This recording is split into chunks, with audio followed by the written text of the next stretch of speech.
Hello, everybody. Hey, Leanna, Yes.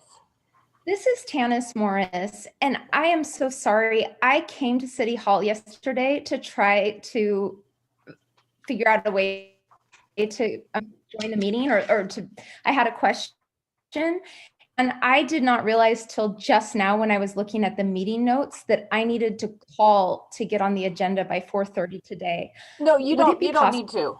Okay, No, it's okay. There's going to be a couple of times where we'll ask for public comment, so just raise your hand like you just did, wonderful. and you can comment. Thank you so much. When you ask for public comments, you'll open it then. Thank you. Yeah. Okay.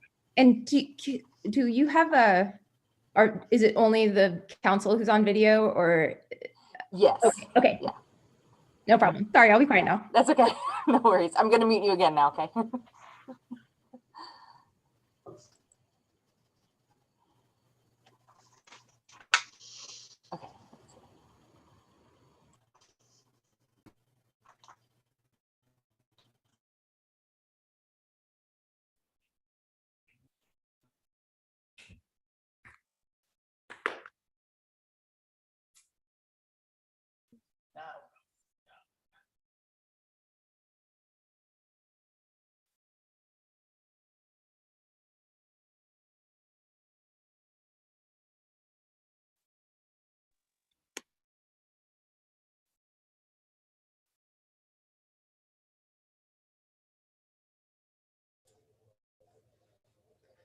Hi, everyone.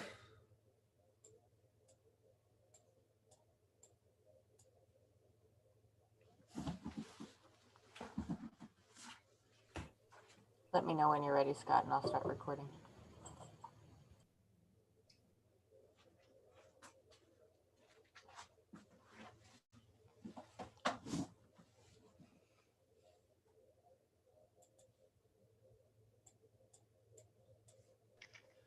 Go ahead.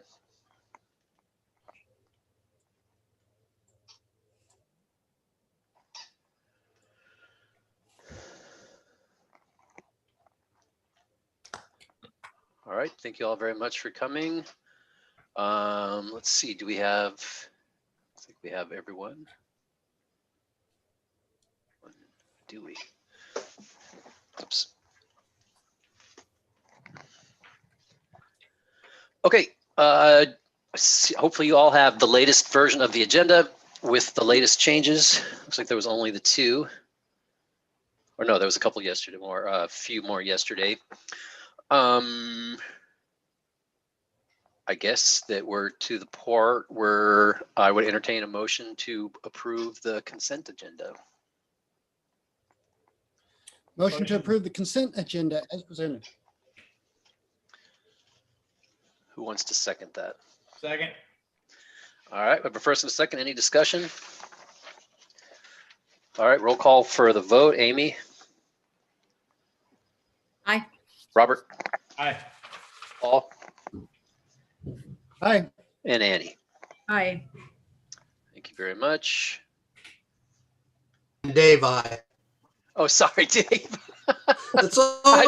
okay. I'm just sitting here listening.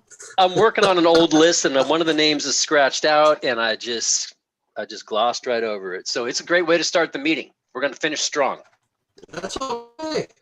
That's called leadership. I'm going to make a new list right now. I can provide a brief COVID update. On March 22nd, all counties in the state will go to phase 3, and that means there's increased capacity in restaurants as well as in other locations and menus. So the question that I have is, we have increased capacity then at City Hall, and so the question is whether or not we would want to have our next council meeting in person. We still have to provide phone, the ability for people to call in via phone, so possibly Zoom and YouTube as well. But it can be in person with masks, distancing, and other sanitization protocols in place. Well, admittedly, I have mixed feelings about that because I've become quite accustomed to having a computer in front of me and 3 monitors. But it probably would be best for us to consider going back to in-person. Probably have a laptop in my hand this time around. We do have the setup at City Hall to pretty much carry on what we're doing here between the Zoom and YouTube. We have a really nice camera that we've yet to really stretch out. So I'm fine with going in person. What is our capacity, our occupancy with the new guidelines? I'd have to check. I mean, it's maximum of 400. If your building can hold that, if you're doing a sports arena or something, but it's 50%. So I think prior to I think the last meeting we had in March, same time last year, was the last meeting we had in person, and we were able to accommodate council staff and members of the public just fine. Okay. Well, unless something radical changes, I think that we could probably count on meeting in person next month. All right, public comment. Is there anyone that's participating tonight? I do see someone with their hands up. All right, do you want to unmute Tanis for me? Sure. Hi. Yeah. Hello. Thank you, everyone. My name is Tanis Morris, and I have the opportunity to speak. My husband, John, and I are Skamania County residents, and we just fell in love with Stevenson about 8 years ago. I think a couple years after we first moved to Skamania, went into town. And a year and a half ago, we bought the house that sits on the hill directly across from Bigfoot Coffee and the Chevron station in front of Big T's. And we've spent the last 18 months fixing up that and even fallen more deeply in love with Stevenson throughout that period of time. We've, I guess me especially, I've shopped in town and ate out and supported local business all through COVID and everything else. And then we were fortunate to easily rent both units in the house, and aware that that property is intricately connected to the future plans for downtown Stevenson. And we're 100% on board. Right now, we're to buy even more properties in town, and we are incredibly just devoted to and moving forward on figuring out a way to build mixed use commercial there that is in alignment with the city's plans for which we share. So I'm actually here tonight. I came in the hall yesterday because I am having a bit of a challenge with parking, and I see that parking is on your agenda. I'm a member of a couple boards myself, and I know it can be incredibly difficult to change laws or anything like that, but it's not always hard to amend them. My understanding is that the overnight parking restriction was primarily based on the fact that you were having truckers who were idling their semi-night through town, and maybe people who were living in their cars or in their cars overnight. I was wondering if the council would consider possibly just amending the existing ordinance or restrictions on parking to prohibit those types of overnight parking, but possibly ease the restrictions on residents. I know I'm just one property, but I think there are a few other folks in town who are sharing this same issue. And for me, because of we share a parking lot with the employees of Big T's, and that's just because those two properties you see jointly owned. And so that's a challenge that we're worked through with Tim and Holly as best as we can, and it's been okay. But what's tricky is with COVID, they're doing a ton of deliveries, and it just gets really cumbersome for my tenants to easily access parking spaces at all hours of the day and night when there's so many of their cars coming in and out, and they're on their own land doing anything wrong. At nighttime, closed, but it would just be it would be a real help to everyone if I knew I could use the 2 parking spaces that sit directly in front of my home on Second Street, just to, if they're there, they could use them. And that would be incredibly helpful while we're making the current work. And appreciate your consideration. Thank you so much. Thank you, Tanis. Ben, are we gonna address that in the, looking at the parking requirement changes? Not fully. It's noted as an area that still needs work, that the Planning Commission wanted the council to know that that area definitely still needs work, and that this amendment to the zoning code, if it happens, isn't the end of the parking discussion. So this is a perfect example of it not being the end and the other needs that need to happen. Perfect. So appreciate your comments, Tanis, and appreciate your love of the city too. Thanks for being a new citizen. Was there anybody else that would like to address the council?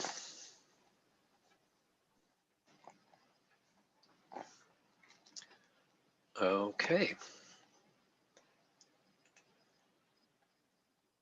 I guess then that, do we have a time on the, doesn't look like it, on the public hearings, Liana? No times. Okay. I would like to open the public hearing at 6:09. And then is it, what do we have here? Ben, why don't you give us the staff report? I'm not going to take you through the whole thing. It's a long one. I will highlight a few things for you with the discussion. So you have a recommendation by the Planning Commission to amend the zoning code requirements for parking in the downtown area. The staff report, the initial staff report is just for City Council, and I want you to note that there's 4 discussion points that I thought you might want to address based on a final staff review and one of the Planning Commission's recommendations. Those discussion points are on page 16 of the overall packet at the bottom. You do have a new comment letter from Dr. Clifton, a downtown property owner that didn't come in until after the Planning Commission meeting. And so that is on page 27. You were also sent another contact letter after the final packet went out, and I think that Liana was willing to read that in. That's from another downtown property owner, Brian McNamara. Those 4 issues that I want you to talk about are Robert's issue that he identified about dance halls, whether we should just eliminate that category. The effect of doing so would mean that if somebody did come in to build a new dance hall, at that time, the Planning Commission would review and make a decision on the parking required for that facility. Another small one is I've got allowed distances for off-street, off-site parking in 2 different sections, and we could just reference the other section instead of saying something twice. So I have that for you to review. I wanted to point out generally a model of parking regulations that is on page 17, where you're looking at how stringent the upfront requirements are for providing off-street parking, and comparing that to how hands-on or hands-off your approach is to monitoring changes of use over time and requiring additional parking if the new use would generate additional traffic. So your program currently is stringent upfront and then very hands-off after. So you can change use and you don't have to go through any sort of parking review. The program changes that you're presented maintain that hands-off approach, just moving things a little bit less stringent and requiring less parking up front. All those changes are presented in the ordinance on that starts on page 20, and it's red lines that start on page 22 of the packet.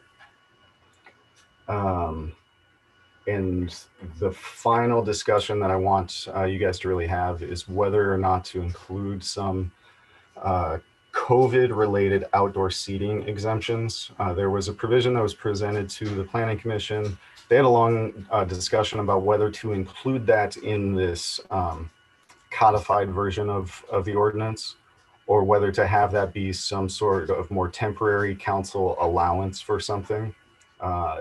In my review of how to do that, I think we'd have to adopt that as an interim zoning control, which is a way to make something temporary while you plan for what the final zoning control would be. So one way to do it would be to include it, and then you'd have text in the zoning code related to COVID that won't be applicable after a couple of years. Another way would be that you have an interim zoning control adopted on top of this that automatically expires after a certain period of time. So do want you to talk about that.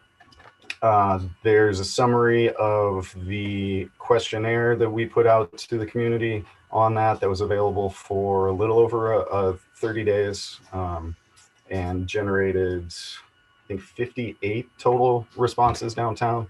A lot of them mixed. The one that was least, well, I don't know if it was the least mixed, but one I wanted to note was when we talked about allowing less parking, requiring less parking for outdoor seating areas, 71% of the people said, no, don't do that. It should require the same amount. So I know that's a discussion that you had at your meeting about having a lower parking standard for those. And that is something the Planning Commission reviewed too, and they recommended the lower parking standard for outdoor seating. But the community response was to have it be the same as indoor seating areas.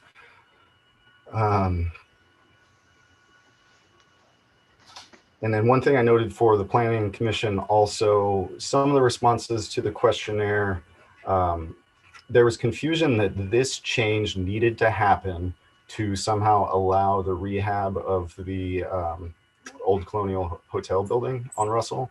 That's not true. That's going forward under your current parking regulations. This amendment, if it happens, has no impact on that at all. So I wanted to be clear about that. This isn't tied in any way to that.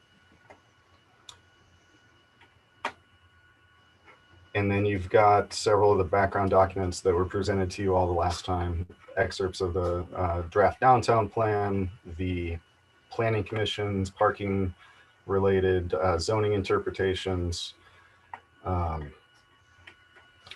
any of the written public comments that were submitted for the record. That's all I have. Okay, thank you, Ben. Is there anybody in the public that would like to address the council on this matter?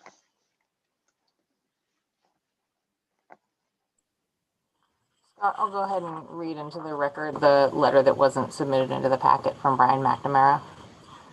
So it starts off, hello, Planning Commission, City Council, and members of the public. I watched the recent Zoom meeting of the Stevenson Planning Commissioners meeting on 3/8/2021. What I took away from that meeting was the willingness of commissioners and city staff to address diverse constituents' input regarding downtown parking and rezoning to increase development. I'm writing to address the definition of affordable housing and workforce housing as it pertains to the stated desire of Stevenson city government to increase affordable housing and business density in the Stevenson downtown core.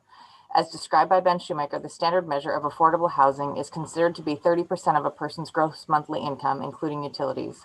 Stevenson's downtown economic vitality is based largely on tourism. The COVID-19 pandemic has shown how fickle relying on that can be. Service industry workers are at the bottom end of the wage scale. Often these are seasonal minimum wage jobs without healthcare benefits and offering less than full-time employment.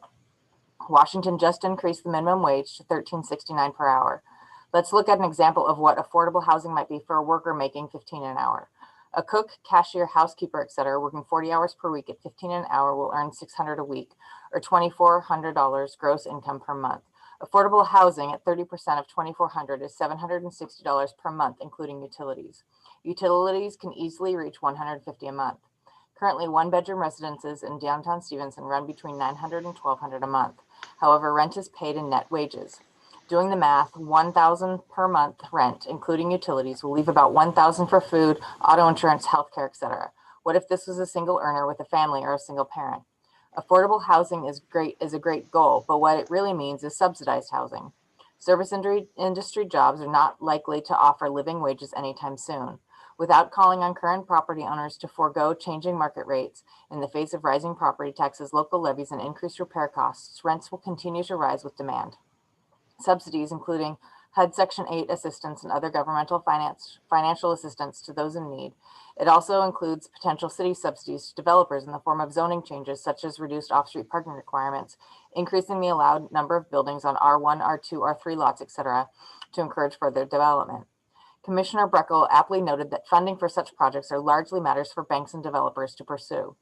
One factor that could benefit developers who might want to build, but may be stymied by zoning ordinances and skyrocketing building costs, should be considered. Stevenson is included in the HUD fair market rent rate for Portland and Vancouver. Stevenson has long been a bedroom community to Portland and Vancouver. Rents are still slightly lower and make moving here attractive. So the HUD final fiscal year 2021 fair market rents by unit bedrooms. So there's a table. It says efficiency is $1,245. One bedroom is $1,331. Two bedrooms, $1,536. Three bedroom, $2,193, and four bedroom, $2,657. Efficiency, I'm assuming, is studio. As demand for housing increases, a developer could expect a reasonable rate of return on investment if they build subsidized housing targeting low-income renters. If the city feels that this type of housing is necessary and appropriate, a thorough study of parking issues for mixed-use family residences and businesses in the downtown core should be fully addressed first. There's a lot of work to be done to create the infrastructure, parking, new fire hall, new home for EMS, sewers, Columbia Avenue project, etc., necessary for the growth anticipated in the Stevenson downtown plan and the plan for success. Thank you, Brian McNamara.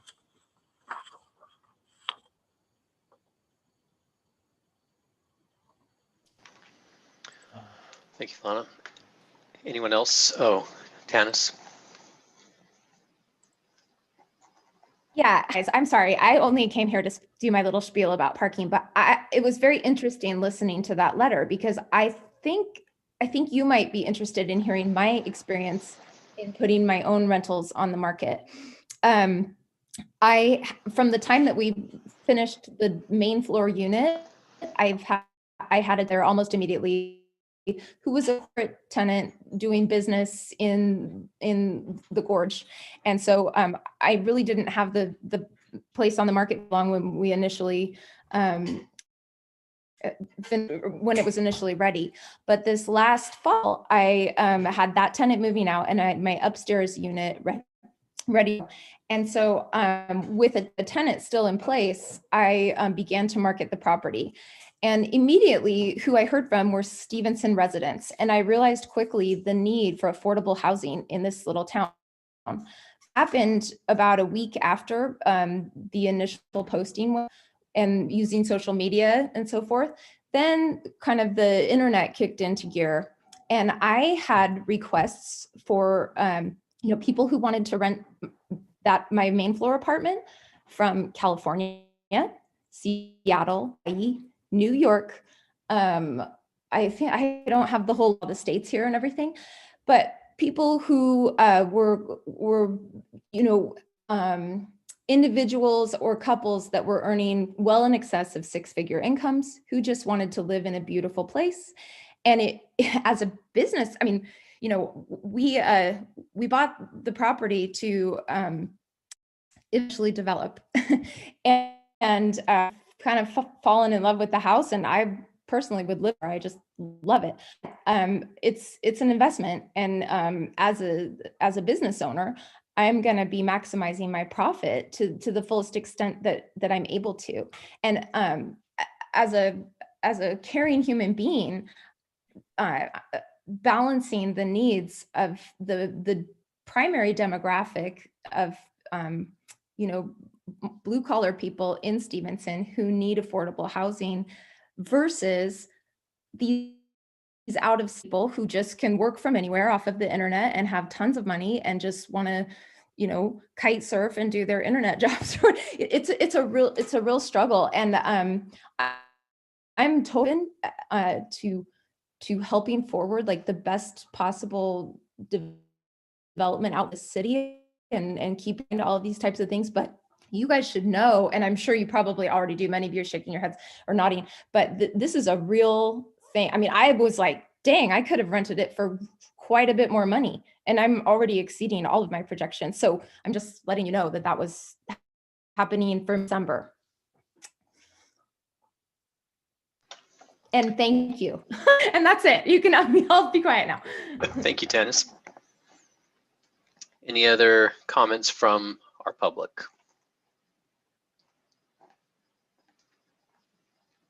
All right, I don't see any more hands. I will close the public hearing at 6:23. And this is the part where the council gets to ruminate. So Ben, last month we would call it a first look. Did we say it was a first read or it was just a first look at this parking? I don't remember. I think we did it as a first reading. We have not done our SEPA analysis of this yet, so I wanted to get final draft out and that final bit of public comment before you take action on it. So, but I am hoping that you talk about those 4 points and give me direction for that final draft. And now, do we know of any projects that are being held up by our current parking regulations? Dr. Clifton provides an example of one project that he had proposed in 07 that didn't go through because of existing parking. There are 2 sites downtown that I think they're getting close to submitting something on that. And if they're that close to submitting, then they'd be basing it on the existing standards. Okay. But there's no one permit that's being held up by it or something that's currently in the works. Okay, so my point is if we do need to study this more and perhaps vote next month, that's not going to stop any important projects that we know of. Okay.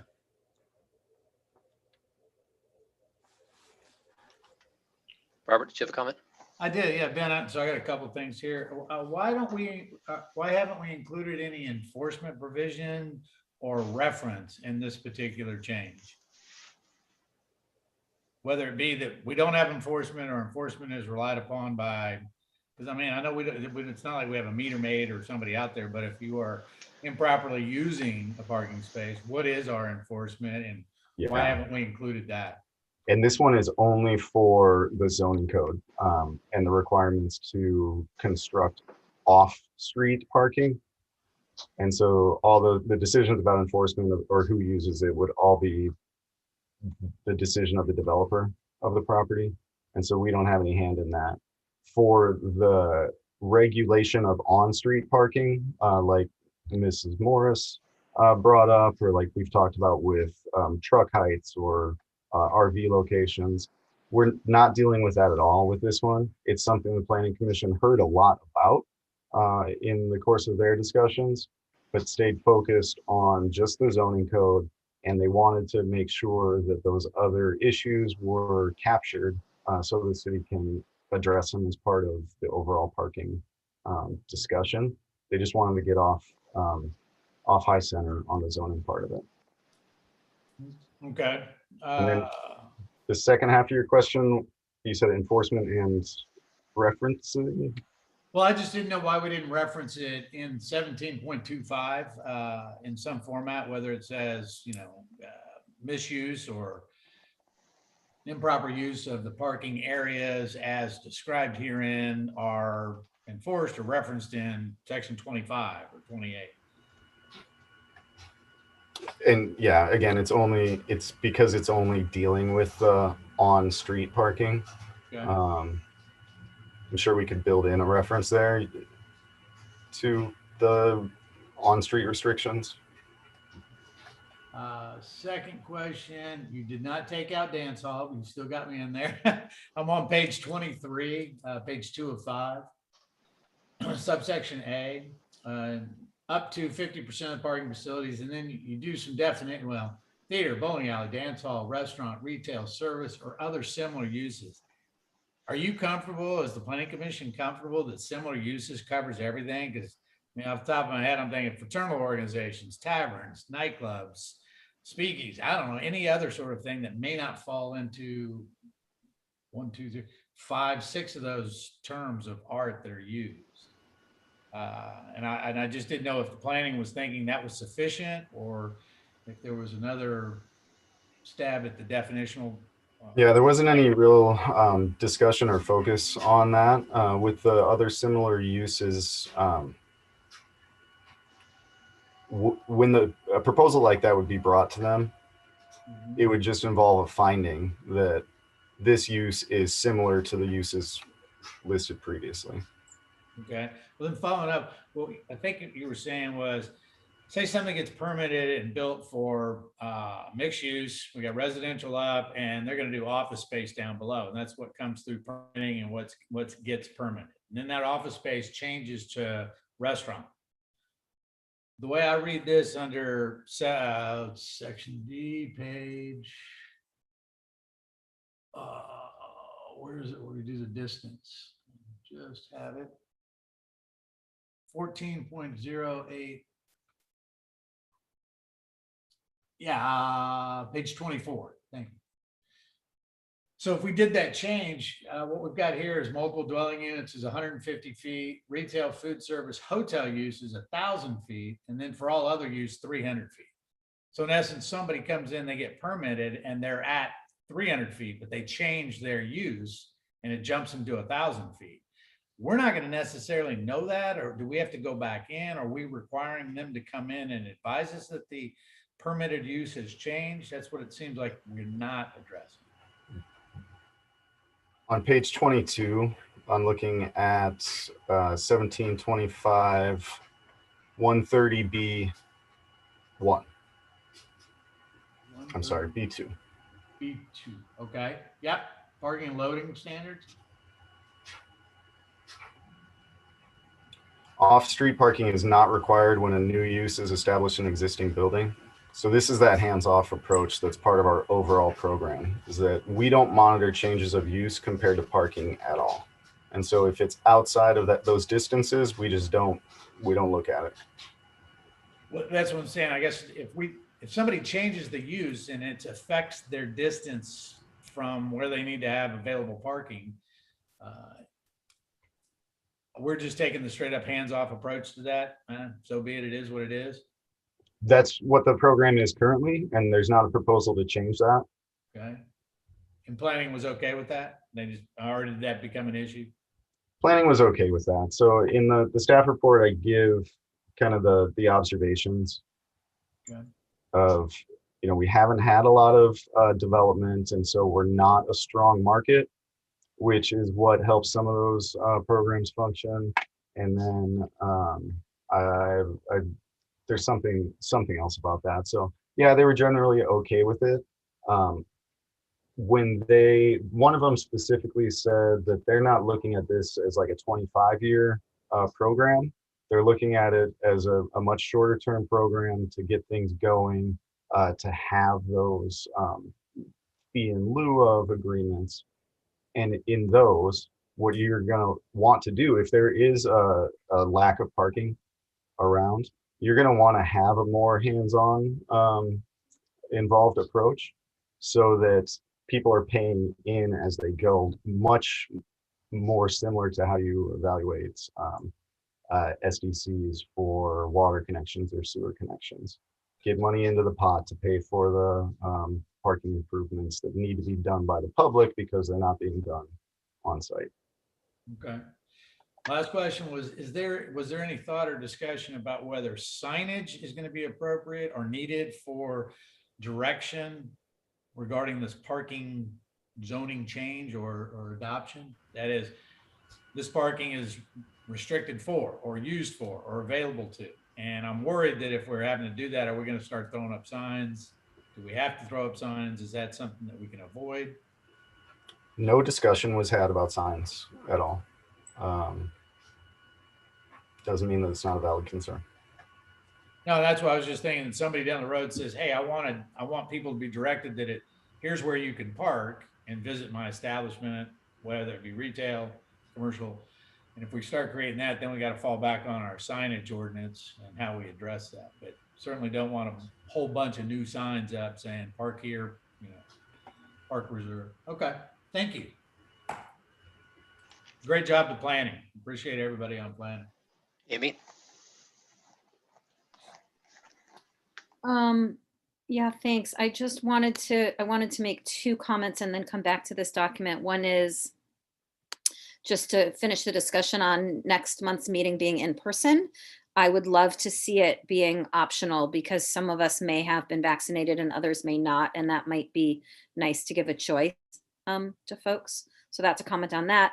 My second comment is a question for Ben, which is in order to respond to Tanis's comment, and it sounds like a number of comments coming into planning about the on-street parking. Do we have a timeline for anybody in terms of when that will be addressed, just so they can, no, we don't. Okay. No timeline.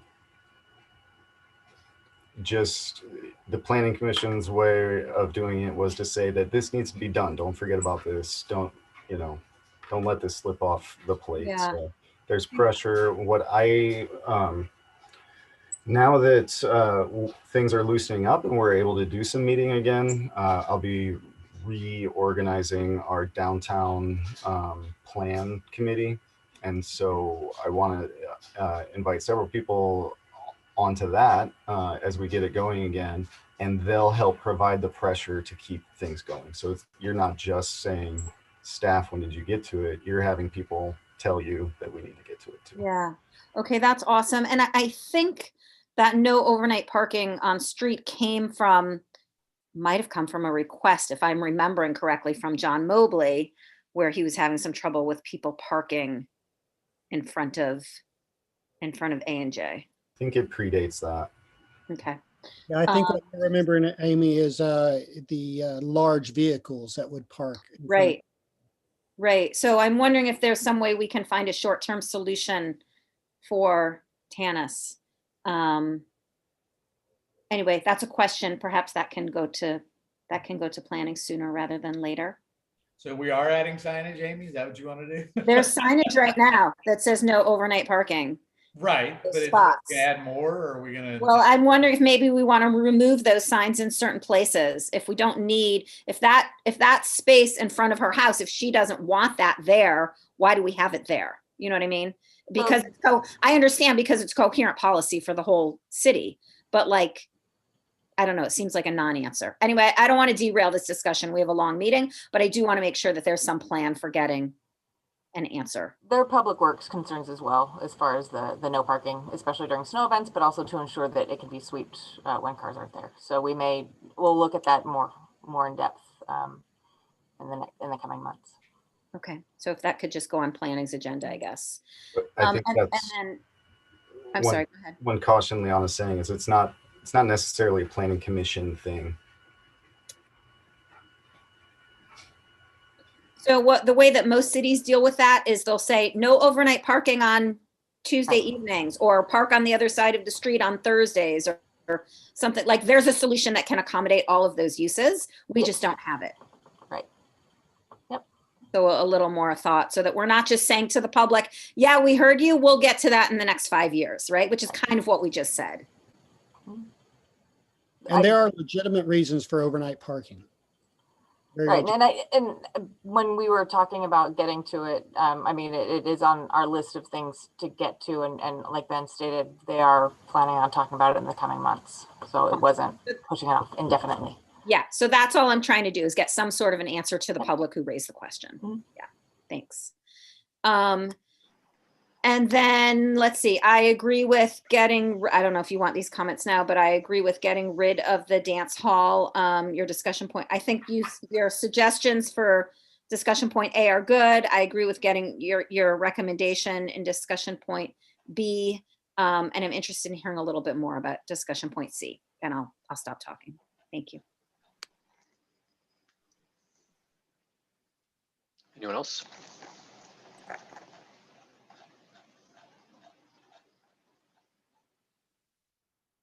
Paul?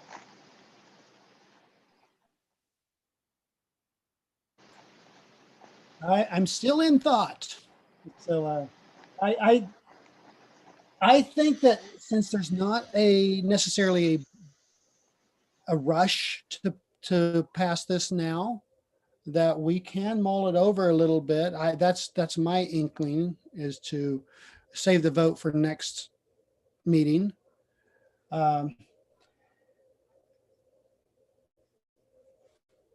I think it's a great start, and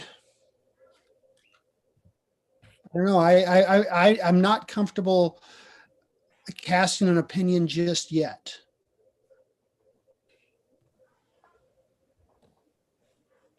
Okay, but still would like is to give, as to Ben's request, some direction.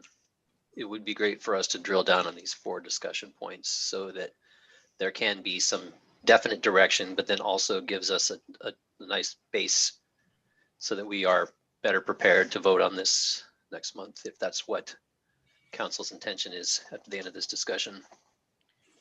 So I'll weigh in by saying that I too am still just really trying to wrap my head around this. There's a lot of detail and language that I'm not familiar with. So Ben, I would like to maybe set up some time to meet with you at City Hall to just kind of get a broad tutorial on this, so I can cast a vote with a much better informed stance. Sure thing. And that's one of the things that I've been encouraging staff, if there is something big coming up, to put the message out that they would be more than happy to field any questions offline from these meetings, so that you can have be better prepared, because it is rough to run a city one night a month. So having an opportunity to see what's coming up, but then also be able to have a more intimate discussion with staff, so that you can have a better, not so much pressure and what are you going to do? What are you going to say? So yeah, we have been encouraging that type of activity, interaction, obviously staying within the rules of how many of you can be together at the same time. Yeah, the only direction, Ben, I like everything that planning is putting out here is just, on discussion point D, the COVID sort of concepts. Maybe we look at just broadening the language to pandemics, so we don't have to change it, because if we get COVID 2022 or whatever, then we're going through and we're saying, oh, that doesn't apply because it was only for this one particular pandemic. I'm just thinking that if we can find some generalized language for that one. But otherwise, I like the model. I like what you're doing. But I've had a chance to read it all, so that's fine. I mean, I'm not pushing anybody else on council. I'm just letting you know my thoughts. I'm in favor of the exclusion for D, and the reason I'm in favor of it is because of the second point, so 2B, which is that after a certain amount of time, specifically named as December 31st of 2023, the parking spaces either have to be supplied or the seating has to be removed.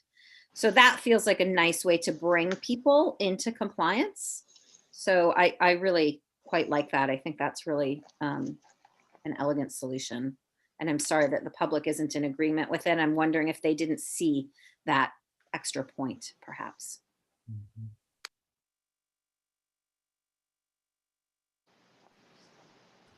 And they weren't presented this specifically. It was just at the high level concept. Should outdoor parking areas require less than indoor?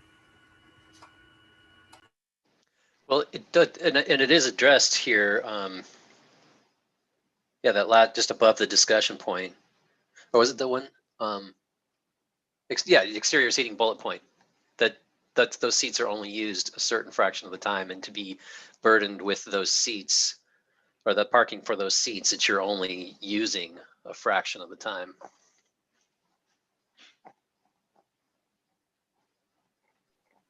I guess my only other question is really a comment that it's a comment on Robert's comment about essentially the truck size loophole. About like, I mean, I could just say, hey, I'm going to develop a, whatever, something that requires very little parking, and then change it like whatever 3 months later to something else and have just kind of driven that truck right through that loophole. And that feels, I don't know, maybe like we've been lucky that people haven't been abusing that. And since we know that exists, it feels like maybe we should close it. So my question, I guess, is like, why didn't Planning Commission think that was worthy of spending time on?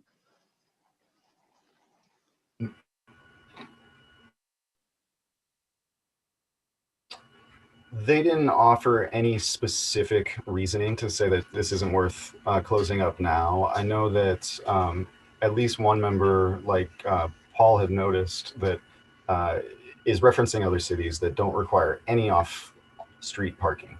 They've just eliminated that totally. And so when that discussion was there was a lot of head nodding and chin scratching and not a lot of, are you crazy?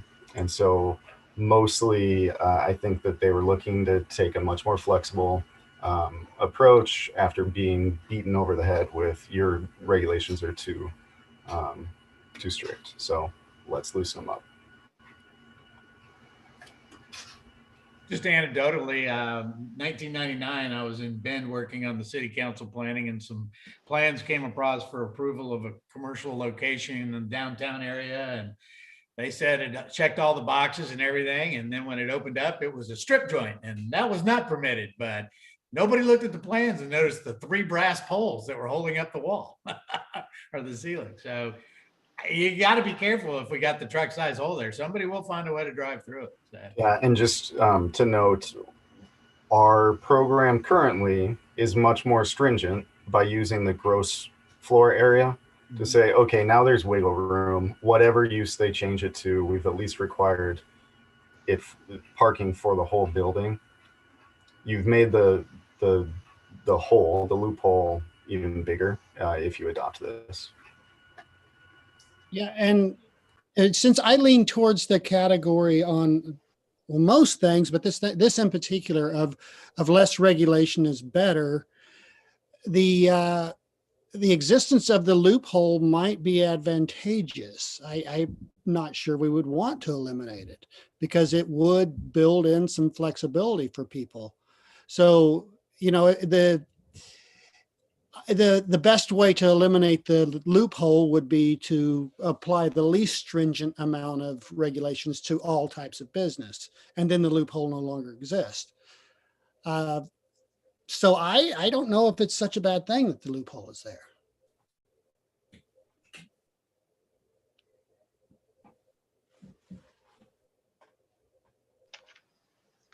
Ben, are you hearing anything that's going to give you some traction?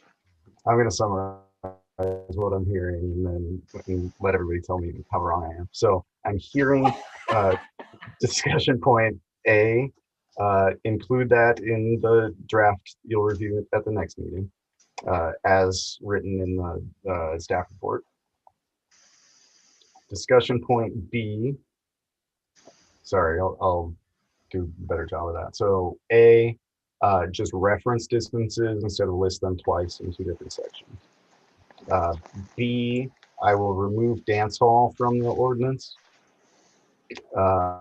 C, you guys are still discussing and there's a diversity of views, so no change currently unless you step up to talk more. D, I didn't get a clear read. I think only 2 of you really discussed it, so. Yeah, I'll speak up on D.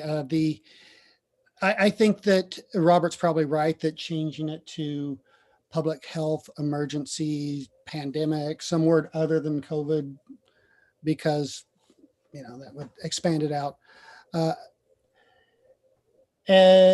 in general, yeah, I think that anything that we can do to help businesses and people through COVID is a good thing. Scott, I have a question. I guess this would be more for Ken. How do we have the ability for the fire chief has responsibility over burn bans? Is there could we somehow figure out something where someone has the responsibility, for example, if directed by the Director of Health for Skamania County, then this would fall into place for the ability to have outdoor facilities. And then once that health emergency has been lifted, then they have to revert back to the indoor seating. Sure. I mean, the council could provide for essentially outside delegation of that authority for some, identifiable circumstance like you're suggesting. It should be in your code though, because as you well know, an officer who wants to cite a vehicle or administratively, if we need to enforce a parking regulation against a business owner, we need to be able to turn to an objective standard and some clear authority. But if the code includes that, yeah, you could do that. Well, could we It also would do seem it by, to me to Go ahead, Dave. Paul. It would Okay, seem to me well, like it would be cleaner to. Dave, It seemed to you're me on. it would be cleaner if we had one point of contact in those kinds of situations, rather than having to come back to the council every time and saying, "Okay, we have this situation in front of us now. How are we going to handle it?" Right. Go ahead, These Paul. things, these are sometimes included in emergency orders. Like we've seen a number of those during COVID.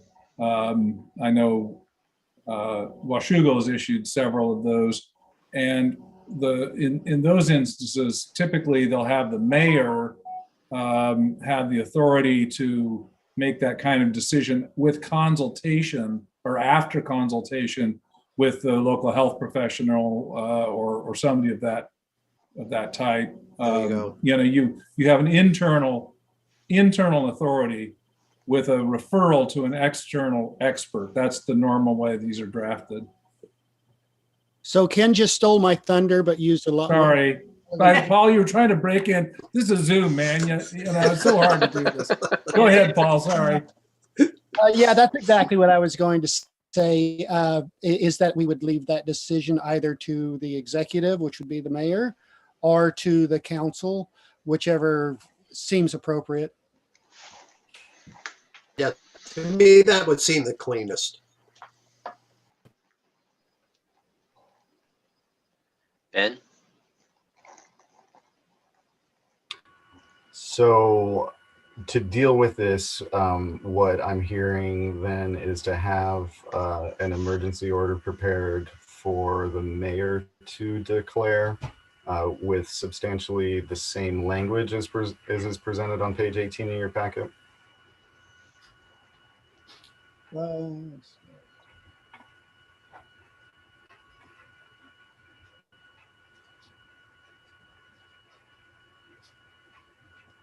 Yes, essentially the only exception that I would say is make it more generic than COVID. A public emergency, public health emergency, something like that. And you wouldn't have to, again, I agree with Paul, you wouldn't want to necessarily relate that to one type of pandemic. God forbid we'd have another, but it could be something else as well that could trigger the need to have outdoor seating. I don't know what that would be, honestly, but you could make it a little more general and just indicate that if in the future the mayor issues an emergency order that would necessitate outdoor seating, then the mayor would have authority after consultation with the public health officer to allow the outdoor seating and additional parking. I don't know. I didn't take notes, Ken, but I'll be. You know how to get a hold of me. But why? I'm sorry. Maybe my internet cut out. I know my internet cut out, so perhaps I missed the argument. But why would we take this out of the hands of elected officials and put it in the hands of one person? I don't understand. It's not that. I think that's the point, Amy, that we're leaving in the hands of a city elected official. That would be the mayor, but you're providing that the mayor would have some obligation to consult with an outside professional before just randomly making a decision. I mean, that's the way I normally see these things drafted. But I don't follow the argument for why we would do it that way instead of the way it's presented here as part of our code. Well, and Ken, aren't emergency orders eventually ratified by council? Yes, they are. They have to be within a period of time. Can't remember, 14 days, something like that. But I I think mean, it Amy's question isn't how that process would work, but why we would need to institute such a process as opposed to leaving it in the code or finding a way to address one of the two options that Ben's presented. If I'm hearing you right, Amy. I'll take a stab at summarizing that. So the ability to tie it to certain dates would make more sense as part of an emergency order, because then when 2025 comes around and somebody reads this, they're saying, who cares about 2022? Yeah. And if we haven't amended it by that time, it just looks sloppy. But including more specific dates in an emergency order felt more appropriate to the Planning Commission in their recommendation, and seems to fall in line with what a lot of you guys are saying too.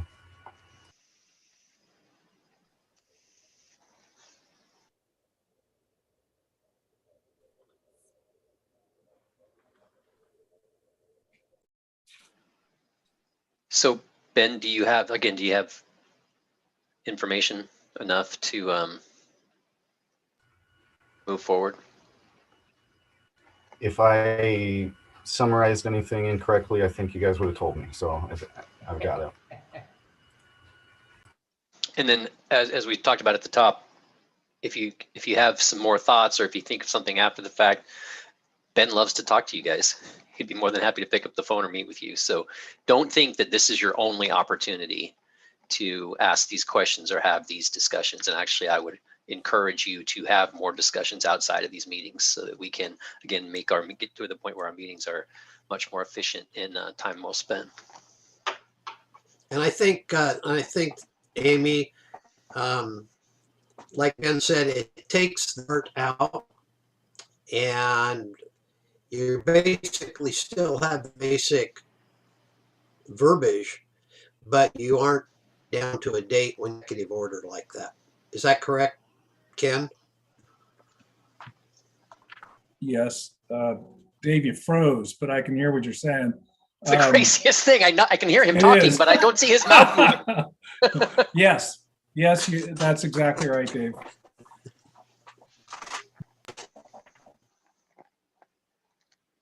Okay. So I think that we are in a position to move along. So do you want a motion to table the motion that is presented, or you just want to leave it? We don't have a motion on the table. No, I know, but at the end of the agenda, Ben's asking for a motion to approve or approve with changes in the agenda. There's no need to table it. I think it'll be okay. Okay. Works for me. And actually, if it's all right with you guys, I would like to take a quick break because I have a feeling that these conversations are going to be a little lengthy and I'm not going to make it. So if you guys are fine with it, take a couple minutes.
Scott, here's why I need a new monitor.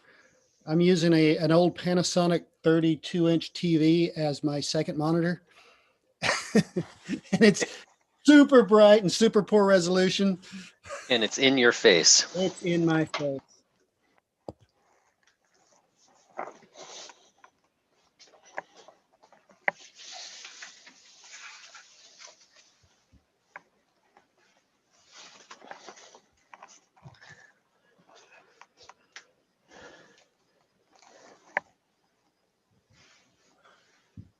But you're right. It's super nice having the computer right here.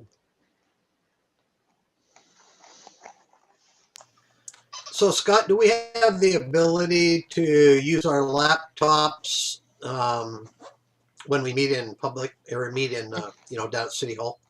Yep, absolutely. Okay. Well, let me interject. No, okay. We haven't started the meeting. I'd rather have a discussion about a city business during the actual meeting, not during a break. So when you resume, I have a comment about that. Okay. I think we're all back. So now that we're off break, what are your thoughts, Okay. Ken? Well, Dave's question was about bringing personal computers to City Hall during the meetings. You know, in my experience now with various cities and public agencies, I'm finding more and more public agencies are providing iPads or some sort of devices to the council members or commission members to use during meetings, because once you bring that personal computer into a public meeting, you're vulnerable to somebody asking for a records request for any city business on your hard drive of your personal computer. That's a little bit of a worry, and it's a little bit of a potential privacy infringement on your part, and the public would have every right to make that request if they see you using that computer in a public meeting.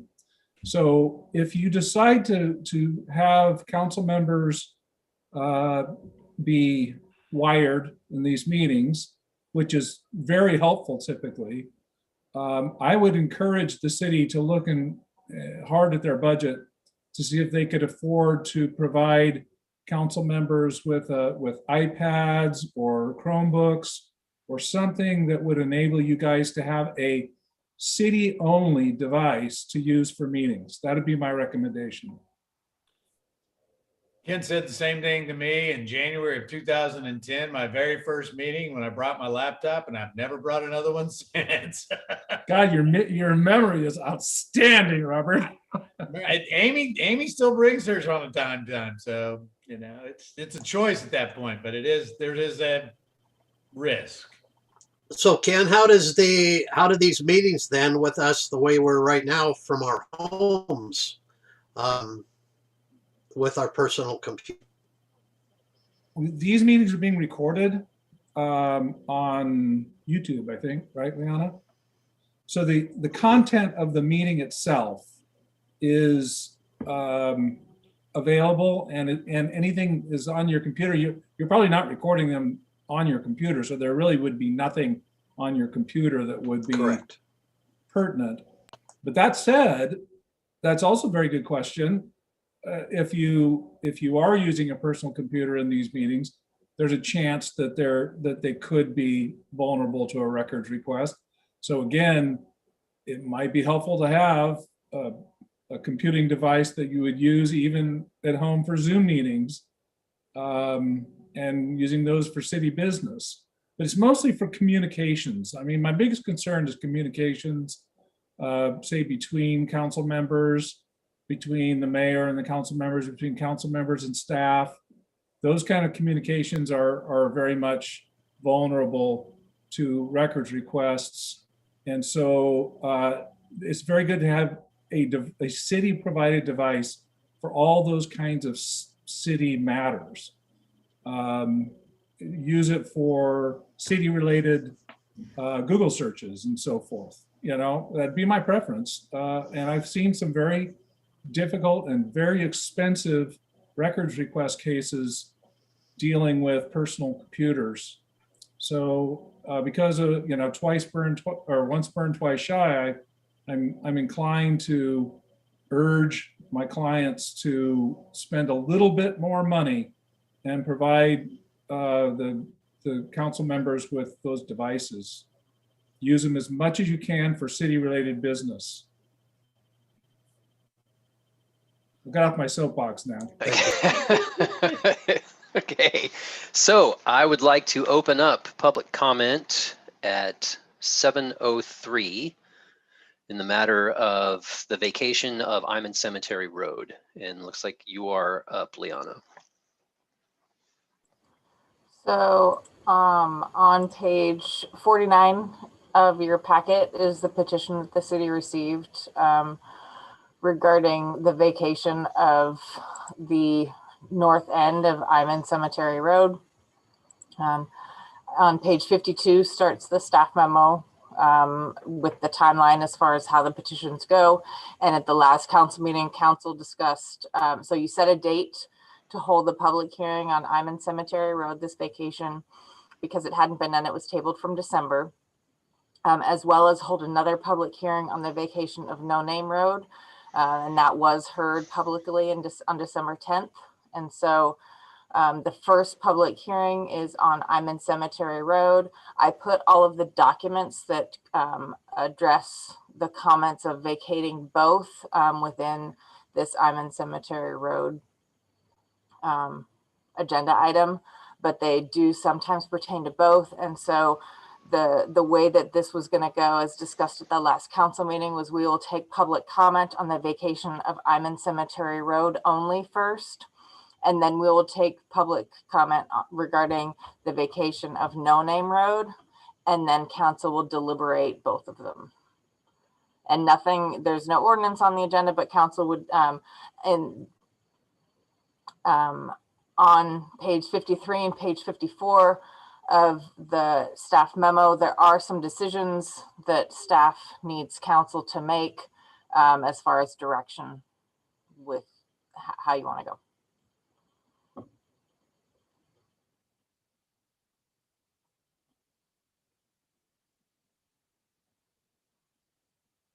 Scott, you're on mute. Oh, luckily all I said was, okay. And then looked up and saw that microphone was big and red. So this is the part where we open up to comments from the public. Is there anyone in attendance that would like to speak? There were comments included in the council packet. All of them have been uploaded. The most recent was sent this morning. I believe that was also emailed to council and it was included in your packet, and that was from Mary Repar. And no additional comments regarding either of these have been received either in email or in person.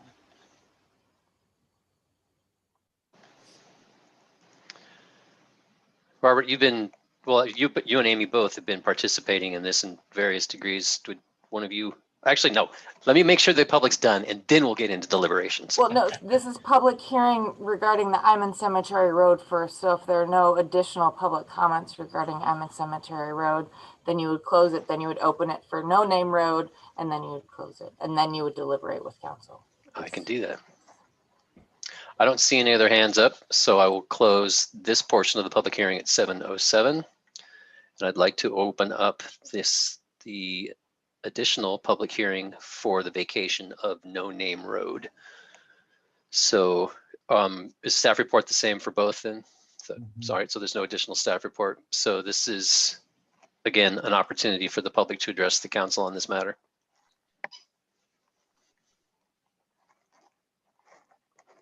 Okay, there we go. Thank you. Cemetery District. Yeah, hi, my name is Eric Casto. I am the Skamania County Cemetery District Public Relations Officer. That was a mouthful. The board here would like us to make some public comments. We have submitted a bunch of documents to you guys for review. Some of the comments here, I've got some bullet points to cover. Our stance is such that, you know, we would like the city to enforce the established property boundaries. as set forth by the plat lines and the deed. We need it soon, as this has been going on for many months. We're anticipating several large services in the very near future. This could be as soon as this summer. We don't get to dictate when these things happen. And so we'd like to be prepared. In the past, we have received some formal complaints by neighbors due to lack of parking, and therefore patrons are parking in neighboring properties and blocking up the roadways and such. As you can see by the documentation that we have done extensive research on, the plat map, when the family that what's the word I'm looking for? When they dedicated this land for the cemetery district, they identified that this is for use to the public forever. I think it's pretty hard to dispute those words on a legal document that we should then eliminate the public's use of these lands, including the roads and easements as described by the wording on the legal document. We certainly need it, not because we're trying to play hardball with neighbors, but purely so that we can facilitate the needs of the cemetery. We have commented in closed session, but not to the public, that we, as a district, we only have 2 cemeteries within city limits. One is nearing capacity, and we fully anticipate this one to be utilized more frequently as time goes on. Again, what we would like is we would like to enforce the 250-foot wide easements that are identified on the plat lines to utilize for access and parking for patrons of the public lands. We do not have any intent to limit the public's access to the cemetery or these access points, and we have no way of enforcing it, therefore, either. We do have a gentle recommendation. There's a few neighbors that have recently complained that this is creating a nuisance for them, that the public is accessing the public land. And our gentle suggestion is that they should probably erect fences or take their own means to protect their property so that we don't have people trespassing onto private property. But as for entering the easements or the cemetery itself, there is no trespassing in a public land. So I think that covers the statements that we wanted to cover as a board here. Thank you. Thank you. There is one thing I wanted to point out that he had mentioned, which is the public access. And on page 162, as part of the, I believe it was the deed, there is a walking easement 4 feet in width, which basically takes it from the edge of No Name Road, what we're calling No Name Road, to the river or to Rock Creek. And it's clearly stated as a walking easement to access the river. Deanna, that's the 4 foot on the west property line of the cemetery, correct? Correct. Along the Dobley property. That's how I am interpreting that survey ease. Yes, and there's actually a map that calls it out on that same, I think on page 160, I believe. I don't know if you can see it. Hey, Dave, I think that's actually, it borders, if you look at page 52, so you've got lot 11, the cemetery, and then the one that is a big swale all the way around, that's the McKinnon property. So that easement actually kind of crosses over that west side or east side of lot 11, the west side of the McKinnon's property. Oh,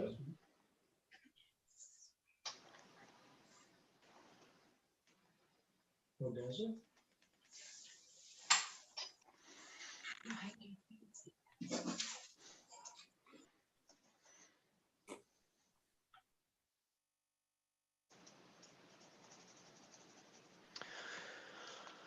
So from the cemetery district, oh, okay, hand went down. I was wondering if it was still up or if you had another comment. I Is lowered there- it, so if they wanted to make more comments, just raise your hand again. Okay.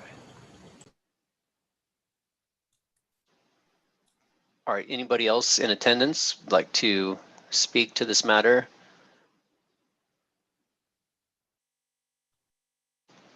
All right, oh, there we go. Patricia?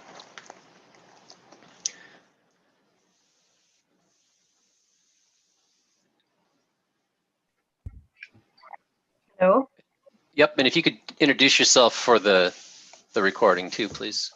certainly. My name is Pat Dobley. I own lot 11, north of No Name Road. I pulled the easements of record, and I have been in communication with Northwest Pipeline. These easements were created for Northwest Pipeline. The walking easement states that there's no ingress or egress from any public road. I have an email from Gene Brady in the Land Department of Williams Pipeline, clearly stating that these were not created for any public use. And in fact, these easements should probably be disassociated from the property. And I apologize, I should have forwarded them to you. I was more concerned about the Iman easement, frankly, and I can provide those to you.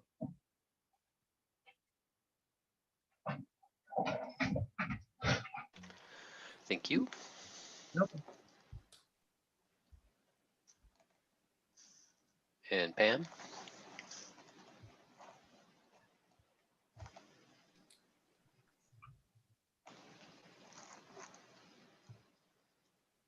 Can you hear me? Yep, if you could just Okay. introduce yourself first, please. All right. My name is Pam Johnson. I'm of the 5th generations of Imans here in the county, who homesteaded here in the 1980s. I'd like to clarify some inaccurate information on a written comment of December 10th. The Iman Cemetery has not been accessed by Holly Street for the past 119 years. Holly Street did not exist prior to the creation of the Iman Rock Creek tracks in 1963. The original homestead of my great-great-grandfather was located in the vicinity west of Iman Cemetery Road and just south of the Still Cove Lane. And there was only a dirt road that accessed just to the homestead. Up until 1963, that was the only road that went into that area. I remember as a child of no houses, no facilities, nothing, no infrastructure whatsoever up there. But in order for anyone to get to the cemetery, they came up the existing small dirt road to the homestead, and they simply crossed over an open field that would cross over where the Krug's property is right now. So there was no road to, access by Holly Street at that time. I'd also like to point out that the legal description on the petition to vacate is incorrect because it doesn't include the 4-foot public access to Rock Creek from the so-called No Name Road. I don't know where that name came from. I believe it when the county named that road, or whoever named it, it was all Iman Cemetery Road at the end. That easement, I believe, does cross lot 11, the cemetery, and the McKinnon property. And I remember it's existed for decades, actually. And I remember using that easement in my much younger days. And there was a wooden set of stairs that went from the top of the bank down to the bottom of the bank in order to access Rock Creek. And over the years, it was probably swept away by harsh winters and high water, and no one ever replaced it. I don't even know who actually built that, but that has been an area that has been accessed as far as I can remember back. And I've been in this county nearly 7 decades. I also would like to note that I drove up Iman Cemetery Road last Sunday, And I hadn't been to the end of the road in a long time, and I was quite appalled at what I saw of all the encroachment on that road by the property owners. I drove all the way to the end of the road and looked around and realized it was absolutely impossible to turn my car around. And I have a small car. I had to back out of there and watch for the big rock and logs and such that are all in the right of way.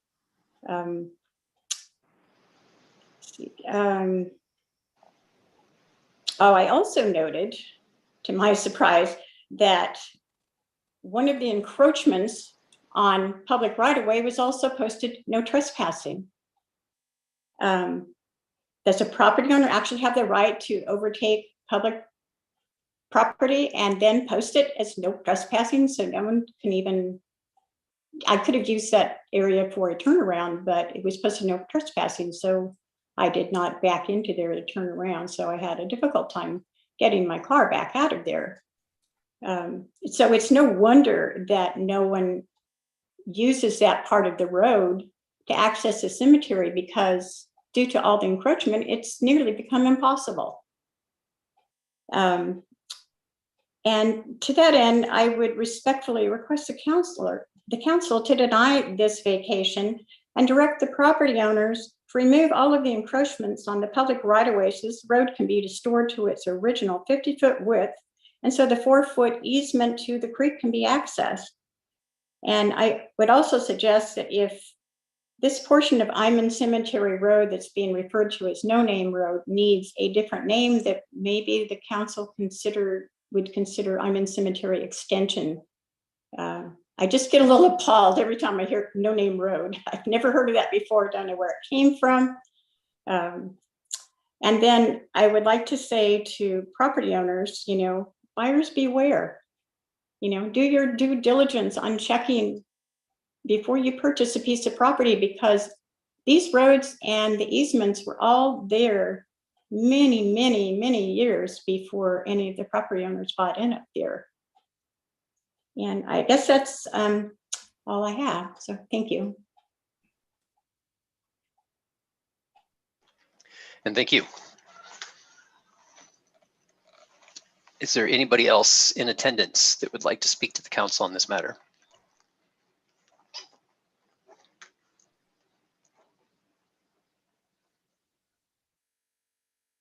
Go ahead.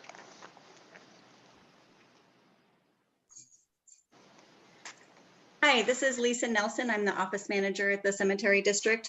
And some of the documents that we sent were county commissioners meetings from July and August of 1982.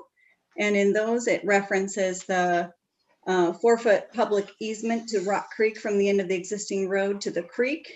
And it has a legal description of what the center line is that. And so for further reference, it's referring to the Iman Rock Creek Tracks map from the 1962 change. And I thought that might be helpful because I heard reference to the 4-foot easement and whether that was an easement for public or whether it was for the gas line. And so in the Skamania County Commissioners meeting minutes, it's referenced as a public walk access.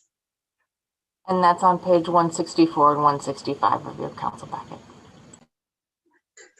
That's all. Thank you. Thank you. Thanks to everybody in their chairs. Pam? One more quick comment, if I may. I wanted to add that an existing garage is mentioned in the county commissioners minutes that was built on public right-of-way, and I believe the county dealt with that at the time.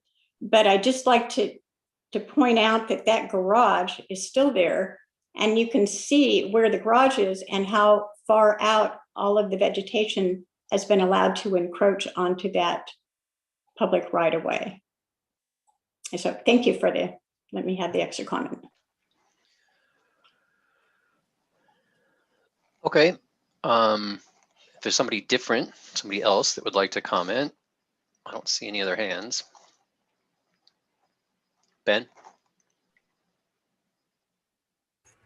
Yeah, I just wanted to introduce the Planning Commission's public comment on this.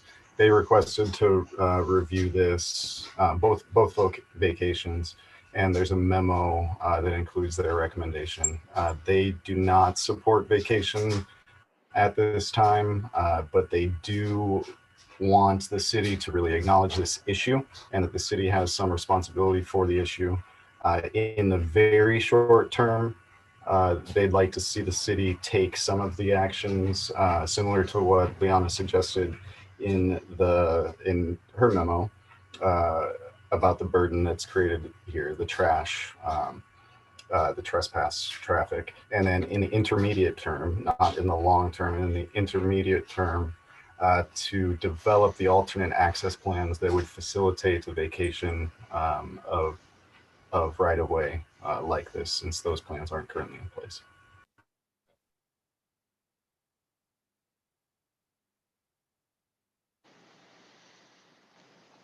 All right, David?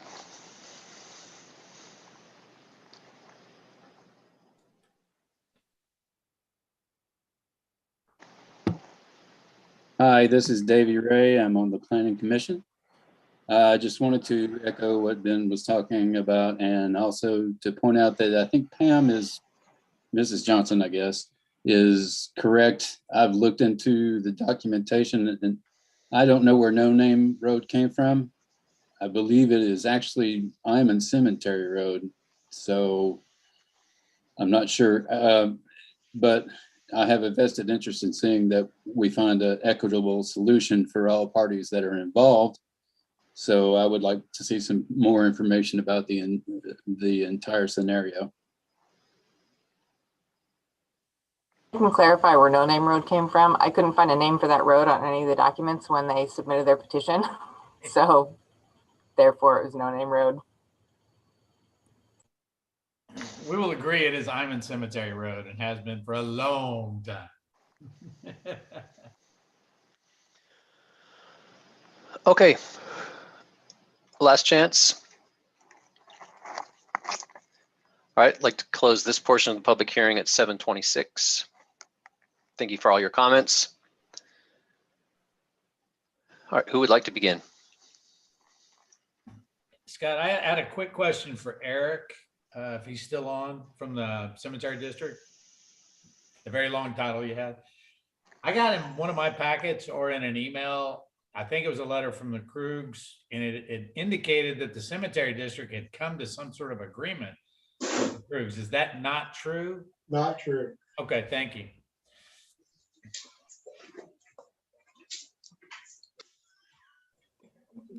A good question, Robert. I had the same confusion. Yeah.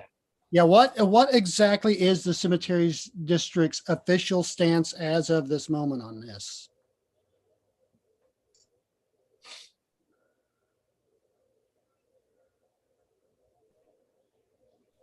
Finding the mute button. Sorry about There that. it is. Okay, our official stance is written before me. I can summarize it for you, but I'm going to find the correct wording. The Cemetery Board discussed at great length the ROW maintenance for Iman Cemetery.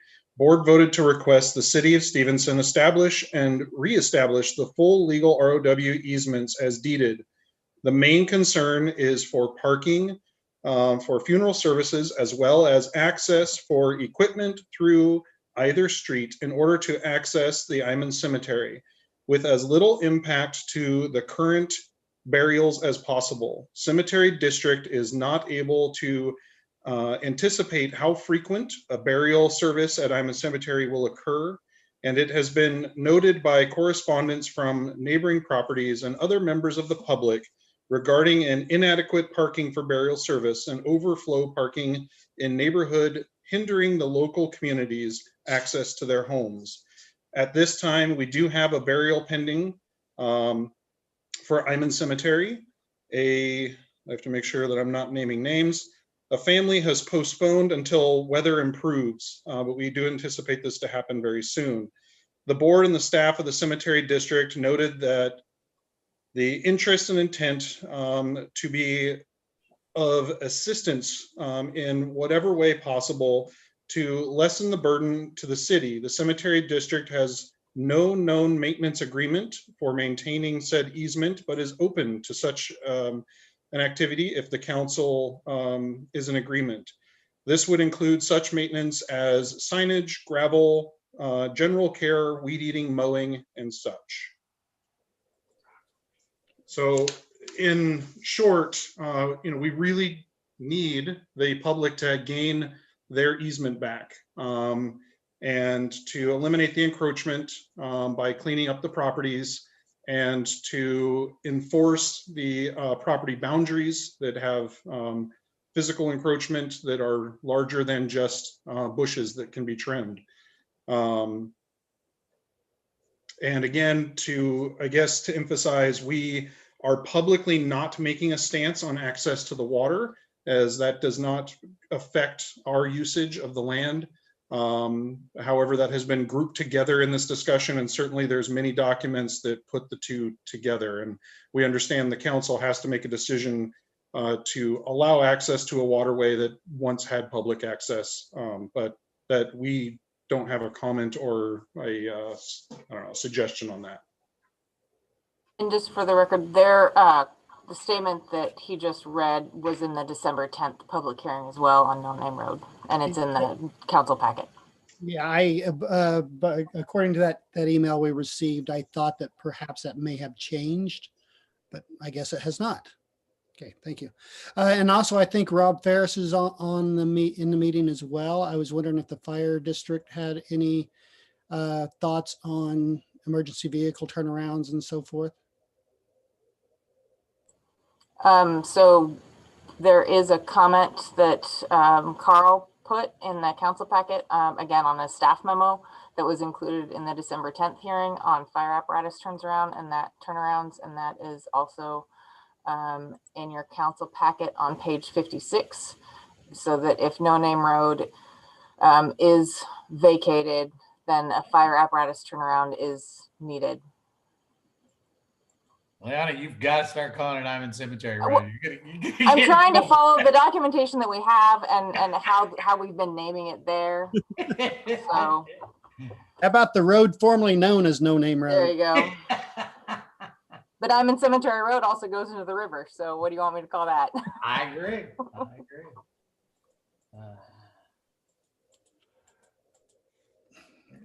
Okay, well, if it's time for us to opine, I'm ready. Okay. Rob do we want to entertain Rob's comment since you If Rob's got comments, I would solicited a comment? Go ahead, Rob. Yeah, my only comment is, yeah, I agree with Carl's recommendation. I'd take it a step further. I have a hard time turning my pickup around there right now without any improvements at all.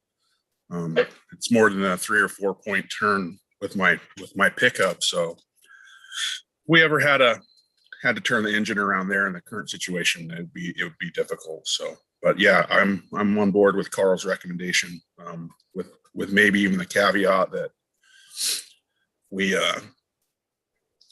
set some type of a look-see at improving the situation as we see it today as well. But that's all I got. All right, Paul, you were going to opine. Yeah, I'll say that I had trouble getting my Toyota Prius out of there. That's tight. It's not an easy road. But I think that more importantly, the idea that there are people walking by your house, parking near your house, littering near your house, I mean that's not reason in and of itself to vacate a road. If it were, we'd have to vacate every road in town. And so I feel as like unless there are more compelling reasons, those reasons in and of themselves aren't good enough for me, because it would set a precedent that why not now, vacate Russell Street? Walk by and litter there all the time. Excuse me, Scott, did we close the public comment? We did. Okay, thank you.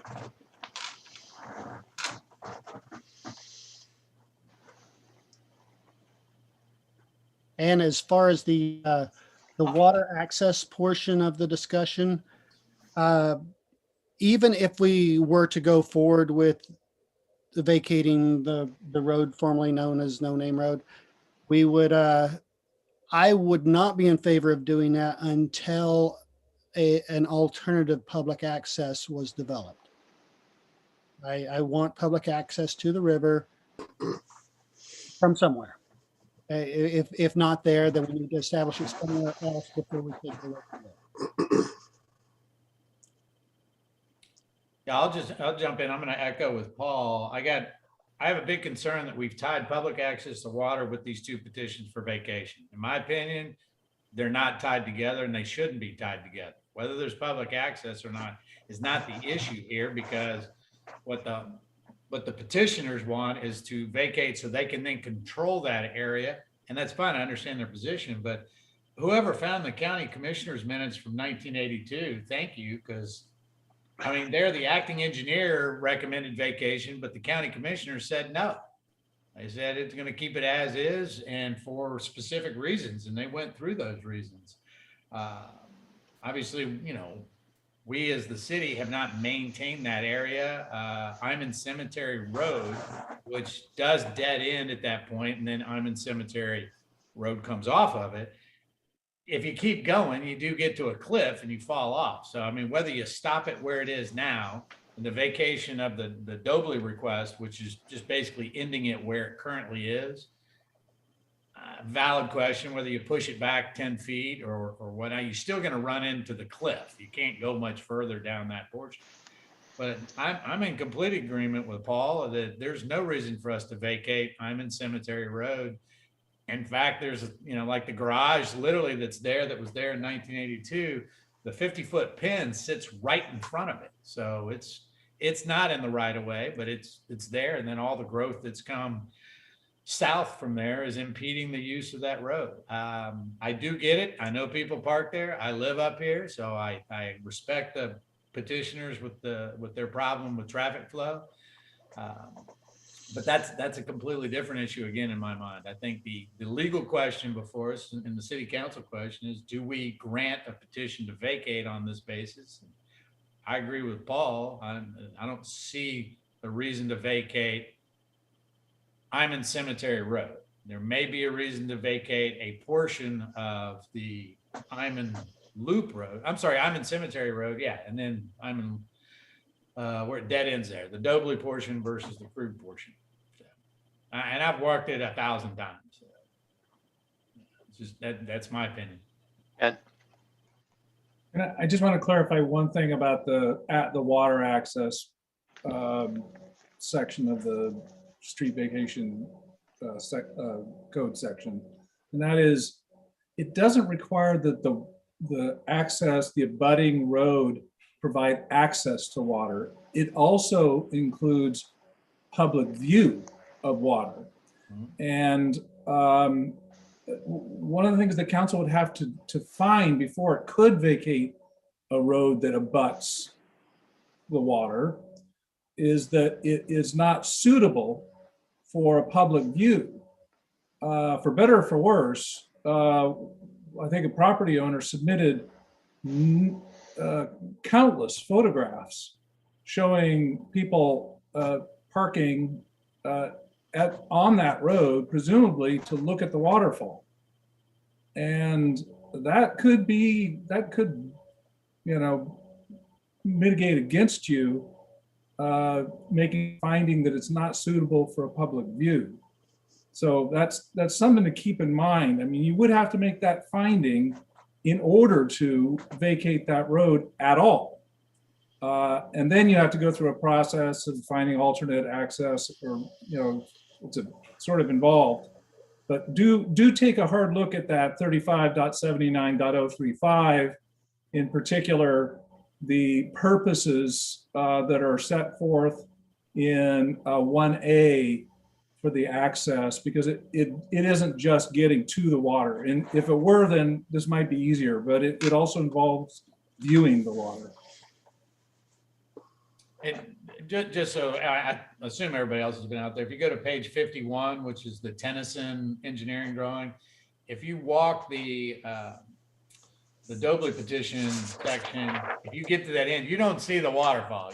There's a bunch of debris right down there below it, and up to the left a little bit is that little waterfall where they've got the rock the kids sleep in or lay in and jump off of, but you cannot see 40 foot from that spot. I mean, the river doesn't go that, or the creek doesn't go that way, so you can see it. So, but there is visual for the water that's there, and you could park and walk to the end and see the river or the creek. Yeah, it's not really. I think the RCW refers to water and not waterfalls. Yeah, no, I'm just saying that's what you physically see when you're standing there. Yeah, I'm in agreement too to not vacate. And I took the time to attend the two planning commissions, the most recent planning commissions, the special one last week and the one before that. And they made some very good points about this particular issue that I hadn't considered before. So one, I would like to thank the Planning Commission for taking the time to figure these things out for us and to make their best recommendations to us. It helped me incredibly. And two, I think that, so my vote would be to not vacate, but also there is a responsibility for the city to maintain that 50-foot right of way that the city owns. And so if we did maintain that, especially as the Planning Commission suggested, maybe some of these issues might be resolved, providing certainly more space for people to park and making it easier for people to access the view or the falls, whatever they intend to do, and make it easier for people to turn around at that point as well. So I do empathize with the two property owners who are having to deal with this. I also liked Ms. Johnson's comment about buyer beware. We all have to take into consideration what our natural wonders will create for us as property owners and inviting other guests in. So, but there would be so many more people who would be negatively impacted by vacating this road than the two property owners on either side of it. So yeah, I'm going for not to vacate.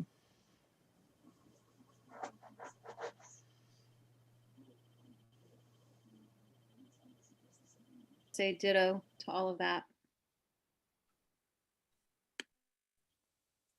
One thing I would like to make clear too, so it was brought to our attention that there is encroachment within the right of way that we needed to trim back. However, we had also received these petitions to vacate, and we did not want to unnecessarily cut back the vegetation if it was then just going to be vacated and be part of their property. So we have been holding off, which is why on your list of requests, if the decision is not to vacate No Name Road, is how far back and how much enforcement do you want us to do?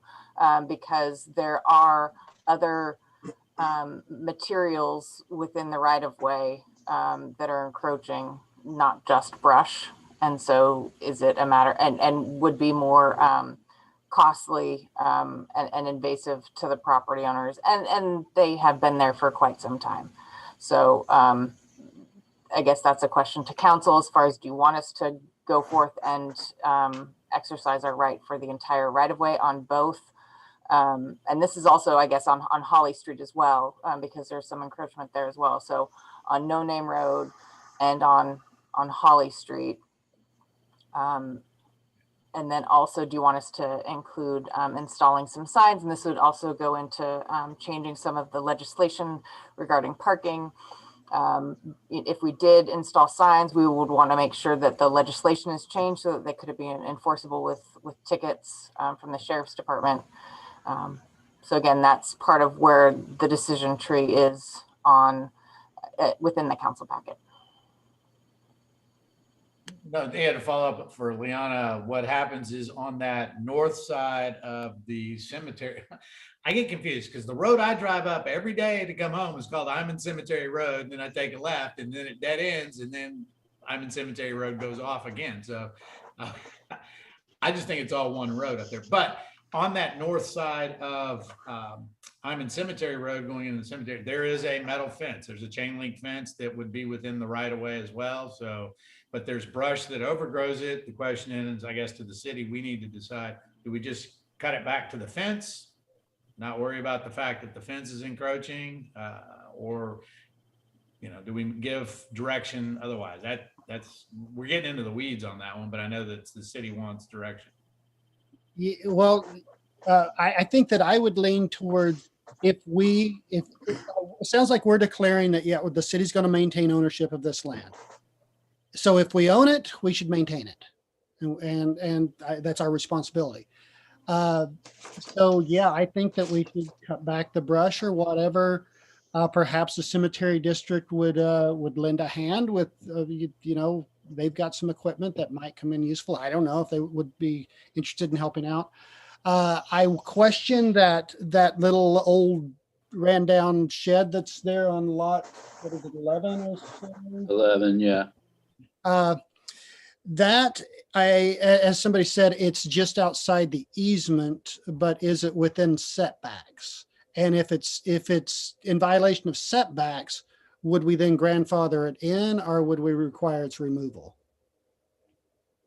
It's already existing and it was in the county first. I mean, it's we're not going to require them to take out the garage. Okay. Is the point.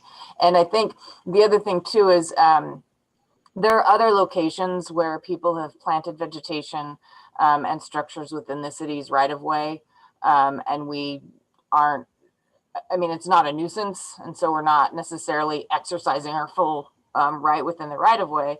If we needed to, like if we needed to install a sidewalk or something like that, then yes, we would. But for all intents and purposes, we don't go around just saying we have 50 feet, we're taking all 50 feet. Yeah. And so it would make sense if council doesn't feel the need to remove the fence. It's not, they can't take it. I mean, it's a right of way.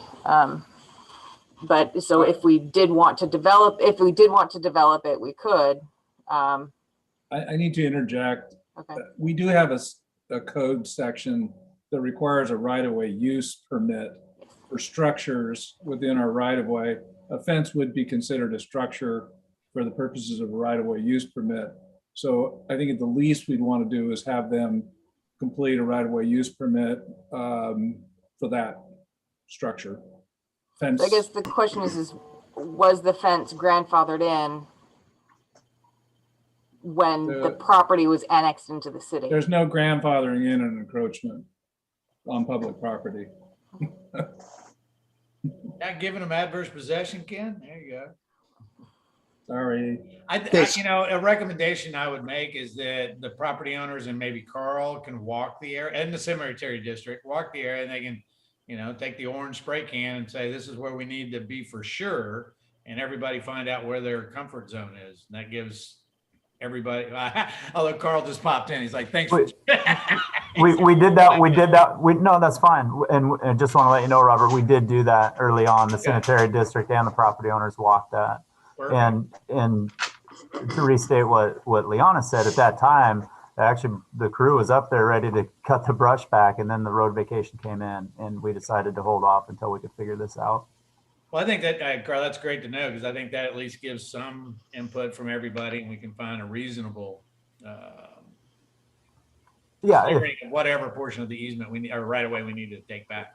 No, and that's the direction we'll go. If that's, you know, officially what you guys are wanting, then we'll meet again and try to make it work for all three parties. 4 total. So to wrap this up, I don't see that. Is this a vote, or is the straw poll calling it good? Or Ken, what's the procedure here? No motion. Scott, can I make a comment first? Absolutely. I just, you know, in reviewing this, I think what we're dealing with is a trespass issue that these property owners are dealing with. And in looking at the documentation with regards to the plot maps and everything, on us for the city maintaining those right of ways. I think part of the nuts and looking at that Iman Cemetery Road that goes out to Rock Creek, where it drops off there. Robert is very at the view is of the water. You can't see foot, and the little falls to the left is there, yes, but also that entire area to the north is all owned by Mark Anderson, so that's all private property. So our right of way is on the left, or on the west side is Dobley property. On the right side of the road, right of way is Dobley property, and at the very end is property owned by Mark Anderson. So we as the city should recognize that, and that we need to make sure that we are respecting their property lines as well, knowing that if we go in there and clear that out and make that available for people to walk back there and view the river or view Rock Creek, as the RCWs say, then we also have a responsibility to ensure that those properties are somewhat addressed as far as trespass issues. The going on the no-name road, or whatever you want to call it, if in fact that 50-foot easement was usable, we may be able to sign that in such a way that it is a tow-away zone in the areas of where their driveways are, so that we can still maintain ability to park there to address the cemetery district's usage, but at the same time still allow the public to park and still allow for the property owners to have access to their property without encroachment. So those are my thoughts, but I would agree with my fellow council members that the vacation should not go forward. Thank you, Dave. So what's the procedure here? The straw poll says we're not in favor. We don't have to vote on anything.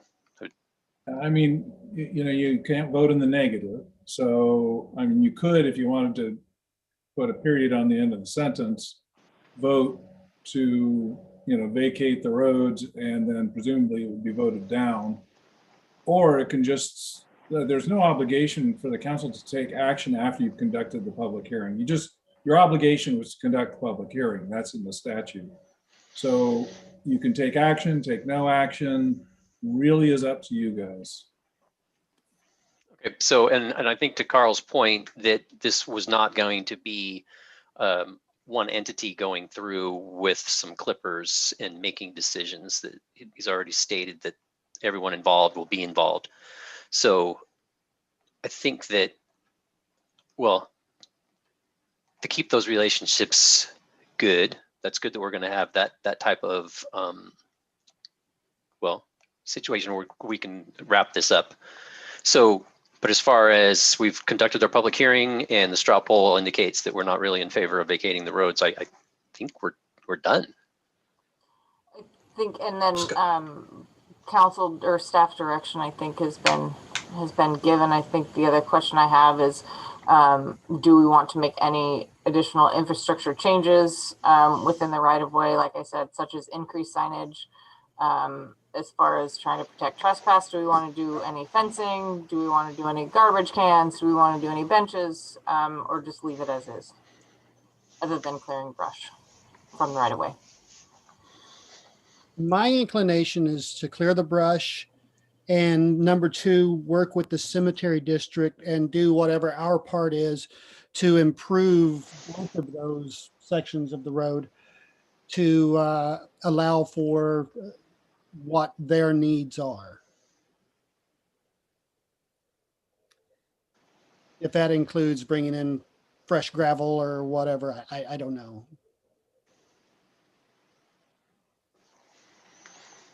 Amy?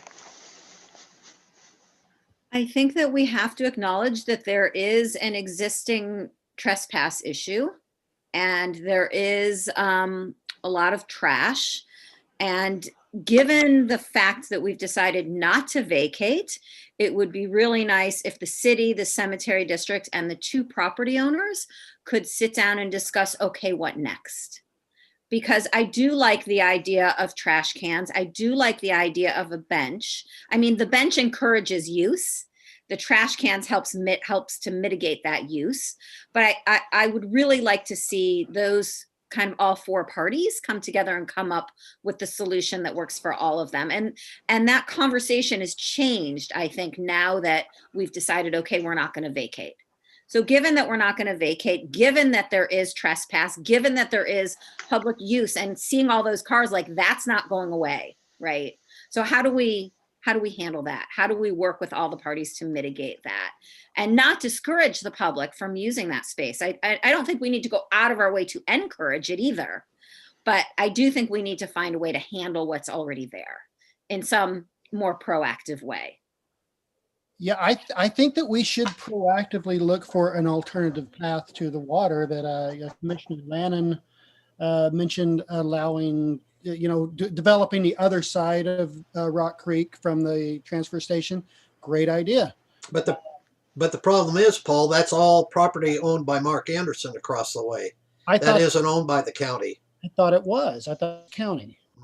So what about coming? It's all owned by Mark Anderson. So the transfer station is above, but there's a border, or there's a section of property that's between the transportation property and the river, or in the creek, and that's owned by Mark Anderson. It goes almost all the way to 40 Falls, 45. Okay. So what about well, we can get to this later.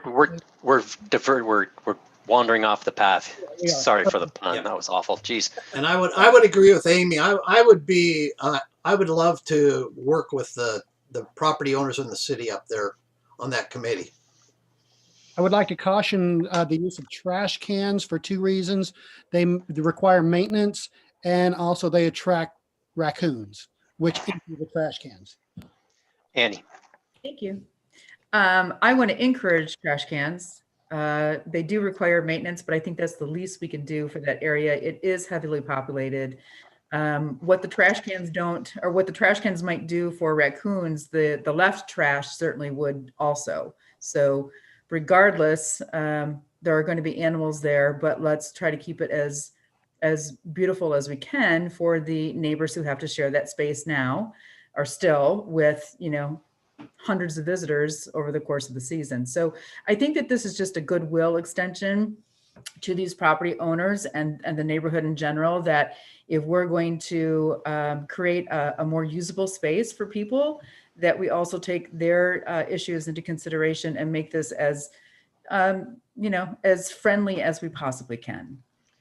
And what I'm hearing is that these property owners have come to us with a pain point and come to us with a solution that we're not keen on. That doesn't mean that we're not keen on helping them with their pain point.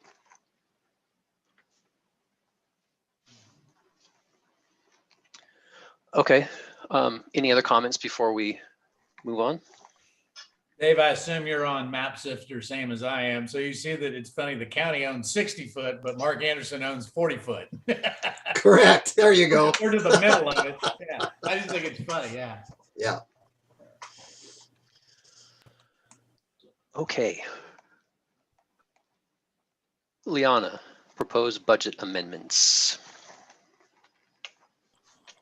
Okay, so at the last council meeting, you approved a lot of big contracts. And so this budget amendment incorporates all of those changes. So the changes only are on page 170. It also includes the contract for Municode on here. Again, this amendment does not have to be approved tonight. But so on page 170 it starts. So there's the website redesign, the increased, for the most part, ending cash balances for all of the funds. Some of the decreases are related to reimbursement requests we have outstanding for some of the grant projects that we have going on. The stormwater, we got the estimate for the stormwater project. And as you can see on page 173, it'll total $179,000. Again, that's assuming that there's a high cost for, I think it's $30,000 for related to some of the environmental and permitting for that. But I don't believe we'll use all of that. But there is a lot more fund, more or less money moving around within the street fund to pay for that.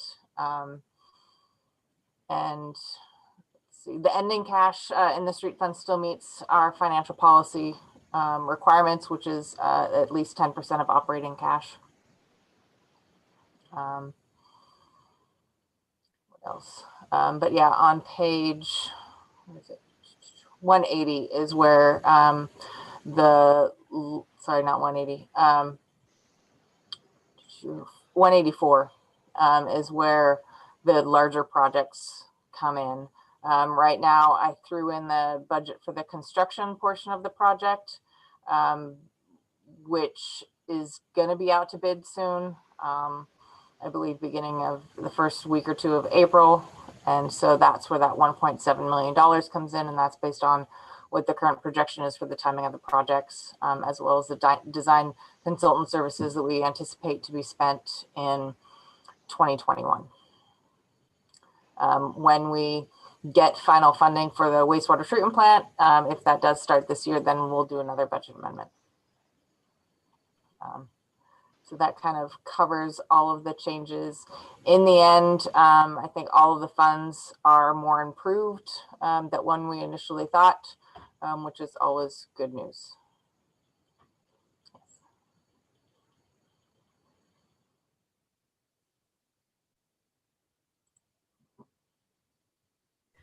Hey, Leanna, can you explain to me what the Affordable Housing Fund is? I think it's on page 176, the $15,000 deficit. What is that? That's not a deficit. That's just increased ending cash.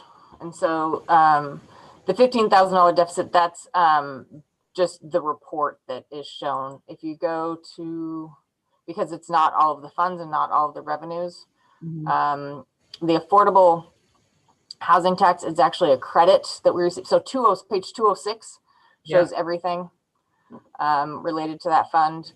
And I'm anticipating receiving $15,000 from the sales tax credit. It's a percentage of the sales tax that goes to the state is actually getting remitted back to the city. So it's no increase, no sales tax increase to the residents. Yeah. But I'm trying to remember, I forget what the percentage is. Yeah, I remember this now. Thank you. Yeah, guard my memory.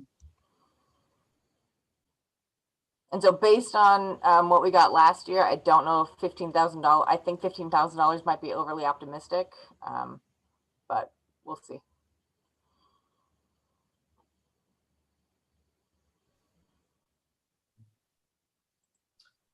Motion to approve resolution 2021. Wait, Scott, did you take public comment? Oh. Did you open the public hearing? I didn't know. What? Can you mute? Unmute? On the wrong one. Scott, can you unmute? Scott, can you unmute? It was gonna. It wasn't a question of if it was gonna happen. It was when.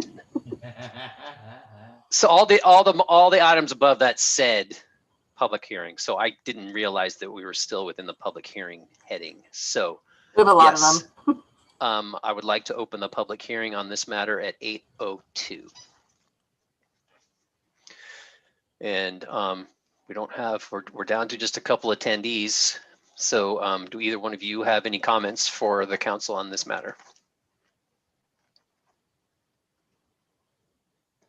Oh, hey, Rob. 1 second, let me. Okay. On 172, the fire reserve line items listed there twice with two different figures. I don't understand what So, that's about. one of them is the beginning cash. And so that's increased to, it increased $46,000 based on last year's ending cash. Yeah. And then the other line is the ending cash for the fire reserve, which again is just increased by that same amount. And similar, so this is just the changes only. It doesn't show everything in the entire fund. And so that would be listed on page 199. And that shows the $25,000 that we're going to be transferring in from the general fund. And then whatever. That's the yearly truck Yes. savings. Okay, I got it. All right. Disregard my my lack of knowledge there. Thank you, though. It's okay. Thanks for asking. Mhm.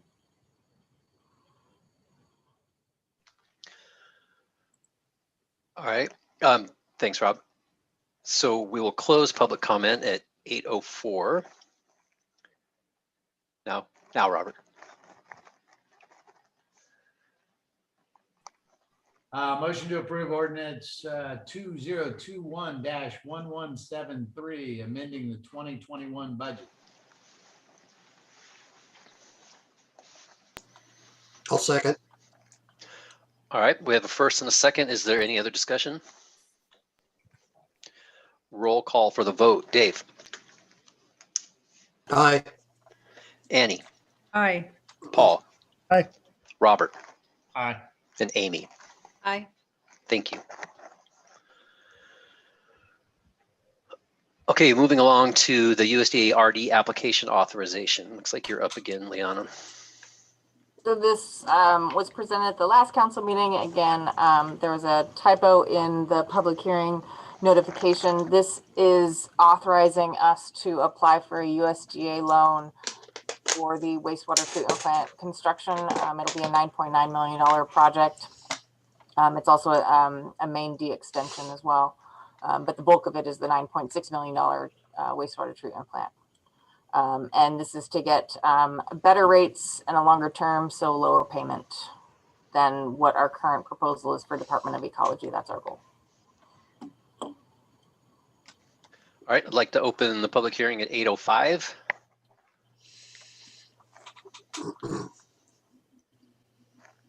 Anybody? Bueller? All right. We'll close public hearing at 8:05. Anybody have some thoughts, a motion? Motion to approve resolution 2021-376, agreeing to apply for financial assistance with USDA Rural Development. Second. A first and a second. Any other discussion? I just want to say 9 million is a lot better than 11 or 12. Hip hip hooray. Agreed. All right, roll call for the vote. Dave. Aye. Annie. Aye. Paul. Aye. Robert. Aye. Amy. Aye. And thank you. All right, COVID updates. We've got the mini wall, the gate working at City Hall. City Hall is open. The partitions are in place. We're still, as Liana pointed out, we are looking forward to our phase 3. Although I don't know, have we seen what the official phase 3 guidelines are yet? Anyway, it's great to hear that the restaurants are going to be allowed to go back up to 50%. The 25% was a burden in the wintertime. Although I have to say that at one point when I was, if you would have told me a year ago, hey, do you want to come meet me at the Walking Man and sit out in the cold? I would say, no, I don't want to do that. But that's what our options were, and we just got used to it. So interesting to see how this, and then because of this new change to a phase, it sounds like some businesses are starting to open back up. The calls were made at RadComp that we might be coming back to work pretty soon. So, you know, it's real easy to develop some routines when you work from home for a year. and that's gonna be rough. But that's what we have. Am I missing anything, Liana? No, so clarification, if you can let me know whether or not you will be attending in person, because I have to do a little bit more intensive setup than just throwing out nameplates. I'd appreciate it, and that way I can ensure everyone's distanced comfortably, and we can make it all work with the technology and everything. I'll be there, and I'm excited to be there. Annie, are you bringing dinner? I would if I could. If I can, I will. Let's just say that. I'll have to wait to see what the new guidelines are about sharing meals. I will be there in person, Liana. As will I. I'll be there. I don't know yet. Carl. Okay, BOD coming in, went down to normal levels. And final design of the wastewater treatment plant is scheduled to be done June of this year. Bids for equipment are scheduled to go out August of this year as well. And then the project bid is scheduled to go out in December. Our bid for Rock Creek Lift Station got delayed due to shoreline permitting, but it's now scheduled to go out in early April. Those are the updates for the wastewater treatment plant. Hey, Carl, anything with the Rock Creek, the flooding there at the catch basin? Sorry. Yes, I mean, we've identified the problem, and that's part of these repairs that we added to the Rock Creek Lift Station. So we're repairing that prior to, well, kind of in conjunction with the Rock Creek Lift Station project. And just there was a bit of a challenge with the funding streams, and we were able to get the approval to have the storyline done at the same time as the wastewater portion. That was kind of up in the air for a little bit. So thankfully they're working with us. It'll be a separate bid item, but we'll be able to get it done at the same time, which will save a significant amount of money.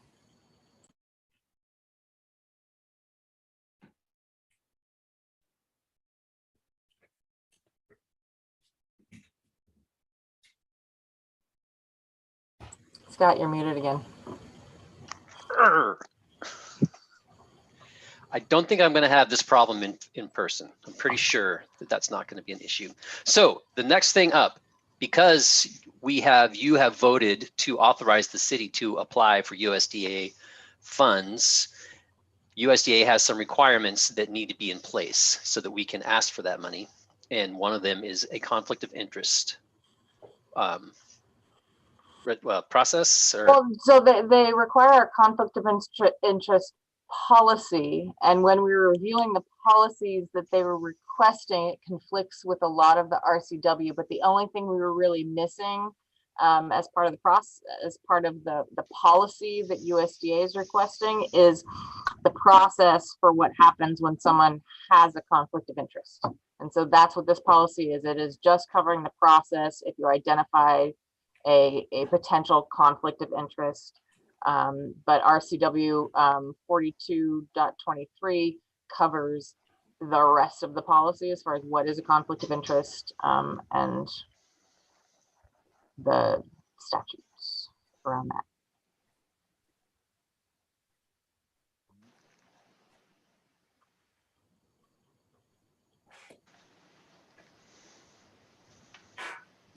I'd move to adopt resolution 2021-377, adopting the ethics policy. Second. All right, we have a first and a second. Any other discussion? Great. Roll call for the vote. Dave? Aye. Annie? Aye. Paul? Aye. Robert? Aye. And Amy? Aye. Thank you.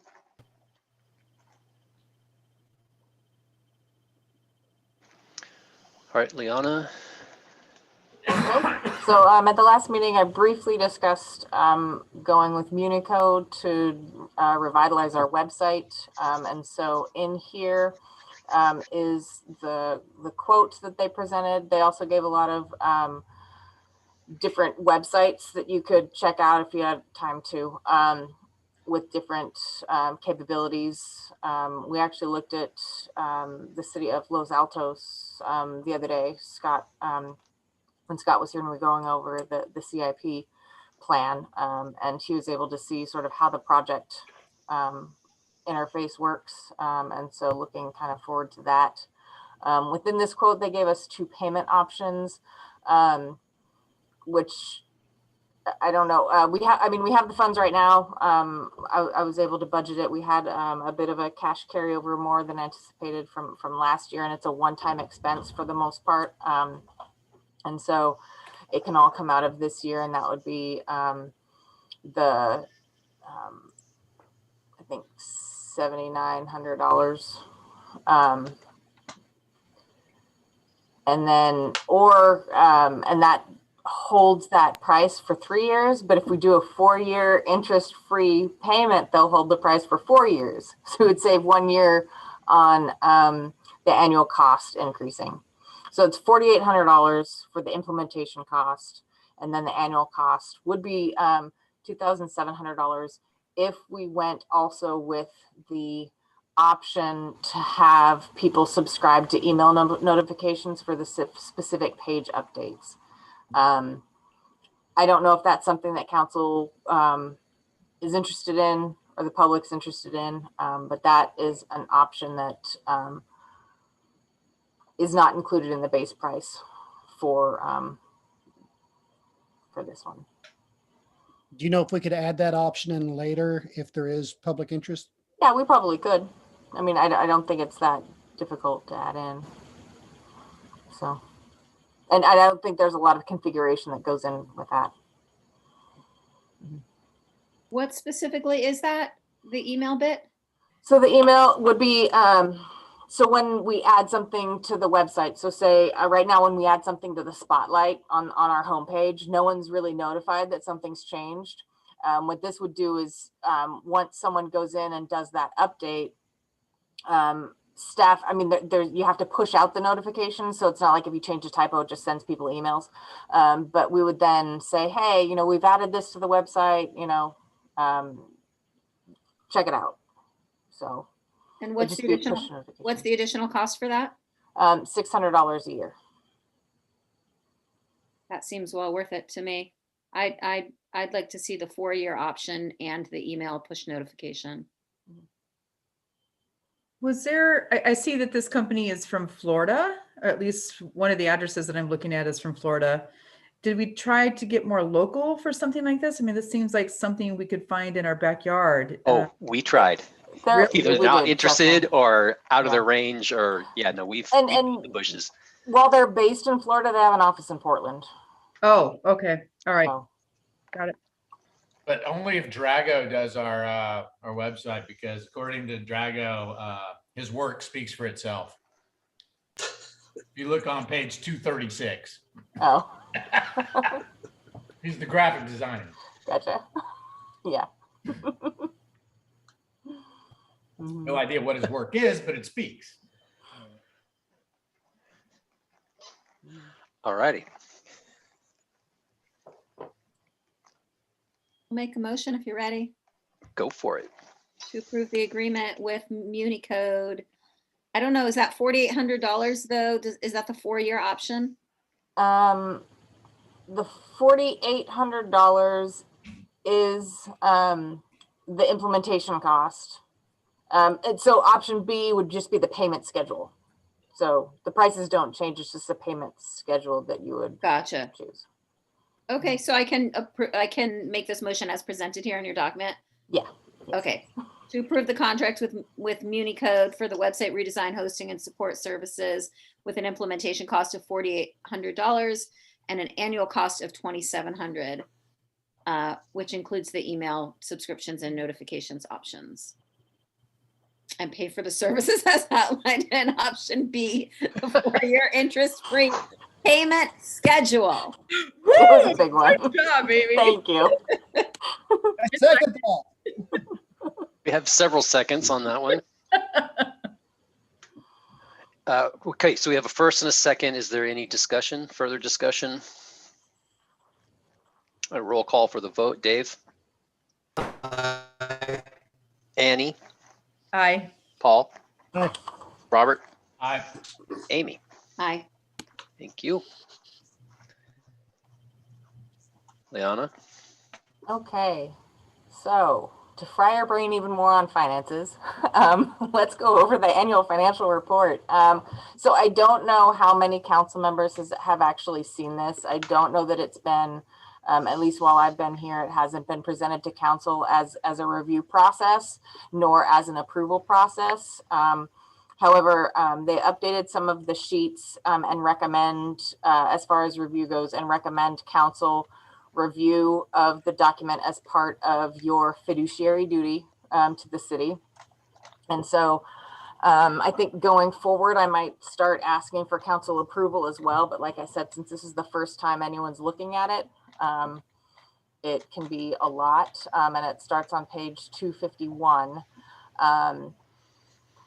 What this shows is at a very high level, the finances of the city, and funds are rolled together because there are very strict requirements around what can be reported to the state.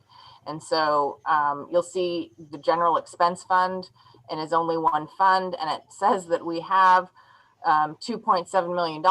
Well, that includes the fire reserve fund. It includes the general fund reserve as well as the general fund. So it includes a lot of what they call managerial funds, again, all rolled up into one fund. And that's where you also get down towards the bottom. It says ending cash and investments. It breaks them out between non-spendable, which we don't have any of that. That would be if we had a trust that we couldn't spend any of the money.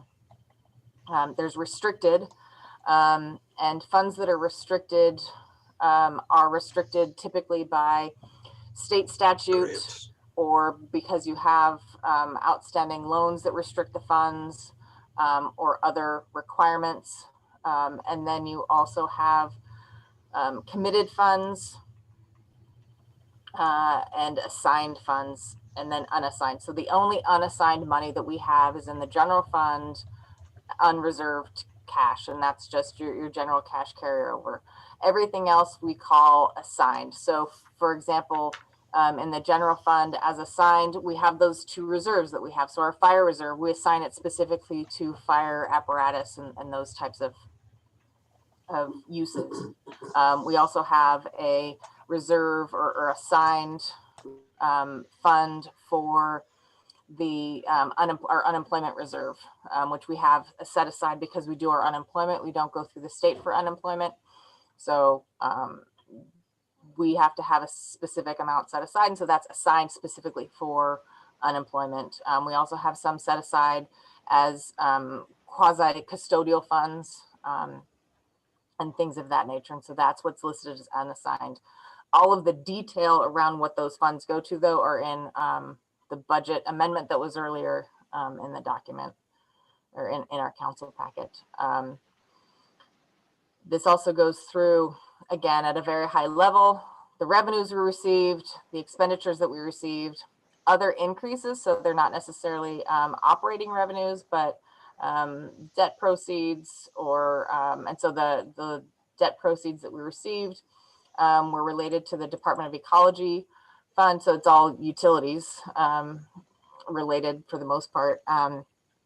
Department of Ecology fund related to the design, as well as we received some $321,000 loan for our matching portion for the water meter project. Other decreases, again, we have some interfund transfers that don't necessarily zero out. For example, when it goes from the capital improvement fund into one of the capital projects funds for the streets, that's where it doesn't zero out. And so it's not necessarily a revenue that you're getting on a regular basis. It's just, like I said, more or less a shell game. And so that's kind of what where it's called listed in other decreases. And let's see, so that kind of covers the first section and all of those charts. Again, the more details of that summary follows all the way up to page, I'm getting there, 290 is where your notes of our accounting policies comes into play.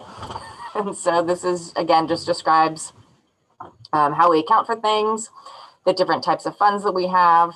And then it goes through what we classify as a capital asset, how we classify compensated absences, which we have to account for as debt at the end of the year. And it's basically, if the city were to shut business down at the end of the year, how much would you have to pay your employees? And what's your policy for paying the employees? And then we have to explain sort of, again, what those restricted funds are related to, and then the variance between what was budgeted and what our actual expenditures were. None of that was negative. We were all positive, so we didn't over exceed our budgeted expenses for the year, which is very important. We had to throw in a note on the COVID pandemic saying that it impacted our city's operating, and we don't know the full extent of what it's going to look like in the end. Our bank deposits and our various investment pools and what the total balance is. The debt. So on page 294, I would like to point out that this looks pretty good right now. A couple of things that does not include, it does not include the Department of Ecology loan, it does not include the USDA loan, and it does not include the loan that we will get for $9.9 million. So you will see that balance go up. So right now, our debt load is only $870,000, and that's principal and interest through the year. I forget, I don't think it's through the year 2035, but like I said, it will be going up about tenfold over the next few years. But this is one thing that people ask for when we apply for these loans. They look for this to see how leveraged we are. Again, the liability or assets that we have are on page 295 with relation to our pension plans. So for retirement, we have a pretty good liability coverage. It's only, I'll round up really big, $300,000 for PERS. And then we have the volunteer firefighters as an asset of $125,000. Again, clarify how much we get in property tax every year, and then goes through the notes about our liability insurance, our health insurance. Again, I talk about the significant obligation to give people a heads up as far as the $99.7 million for the wastewater treatment plant. And then just some changes, accounting changes that end up being zero and going away. But it's a carryover from last year's audit. And it's insignificant because it's only like less than $10,000, I think, $12,000. And then we just go through the next page on 299 is just that our checks and balances work. Our unreconciled variance is zero in the end. We reconcile everything on a monthly basis, and that's listed. So when I give you your treasurer's report at the end of every month, that's when we make sure that everything balances. On page 301, that goes through each individual debt loan that we have. So there's our Public Works Trust Fund loan for a water system upgrade, the sewer outfall loan. So this is where we list what we currently have as an obligation for our Department of Ecology loan, and that's for the design of the wastewater system. And then the smart water meters is the loan that we already started repaying on. And then we have to consider the liability for, again, like I said, if we were to close at the end of last year. So our debt load for sick leave buyout is only $849, whereas vacation accrual is $48,000. And then again, that state retirement system, $254,000 as a liability to the city. And then again, the various grants that we have on page 304, because we have roughly 2.2, almost $2.3 million in federal awards through either direct loans and grants or pass-through loans and grants through other agencies. Then we have to have, if it's over $750,000, we have to have a single audit. We're going to have a single audit for the next few years because we're going to exceed that cap of federal funding. And it just means a little bit more intense audit on those projects. And then again, 305 is just clarifying how we account for costs related to those federal expenditures. Page 306, we're only limited to do a certain amount of work with public works staff. And so that's what this schedule is for. It's just ensuring that we are within those limits, which we are. This one I want to get rid of. It just says, have we engaged labor relations consultants? The answer is no. Done. I talked to someone in the auditing office and they say no one ever asked for those reports. So maybe one day there'll be legislation to get rid of them. I don't know. And then again, just going over the risk, and this is where we list the risk associated with our self-insurance for unemployment. Again, so last year we paid about $10,600 in claims during the period. Because of the CARES Act, we received a refund on claims that we paid, and I tried to get information as far as how they calculated it out, but we're going to be getting, I think, $15,000 back. So again, I asked for clarification as far as like, how did they calculate that? But they don't. They're doing some systems upgrades or something, and they can't get it to me. But anyway, so we have a refund coming to us based on that unemployment. And again, it's related to CARES because they, when COVID hit, they did legislation to wipe out any negative impacts to your rating, but then they also talked about giving you credit for any unemployment for people that were unemployed during COVID. So that's what those credits are related to. And that's the end. If you would like all of the backup documentation and additional detail related to this, please let me know. I can send it to you. Did you write all the narrative for this? Yes, there's a template, but yes. Wow. I go through it every year. I'm impressed. So, yeah. Thank you so much. Fantastic. I have a question. Okay. Yes. Have you heard anything about, I know it's the downward distribution, but supposedly Stevenson got around 25,000 from the 2020 CARES Act. Have we been informed from Olympia as to any portion of the 1.9 trillion that'll be coming to the city? Yeah, that one we're going to be getting about $300 and some odd thousand of that is based on the current AWC calculation. And that can be used for revenue loss. And so, I mean, I have the initial budget that I was projecting versus the current budget that and the final numbers that we came in. And so that was another way I was thinking of potentially helping out the street fund with the project that we have, because it will help stabilize that fund, because we would have the funds to do that project if we received the revenues that we thought we were going to get from sales tax. So, okay. So, but we don't know when that is being distributed to us, and we're not positive of the amount.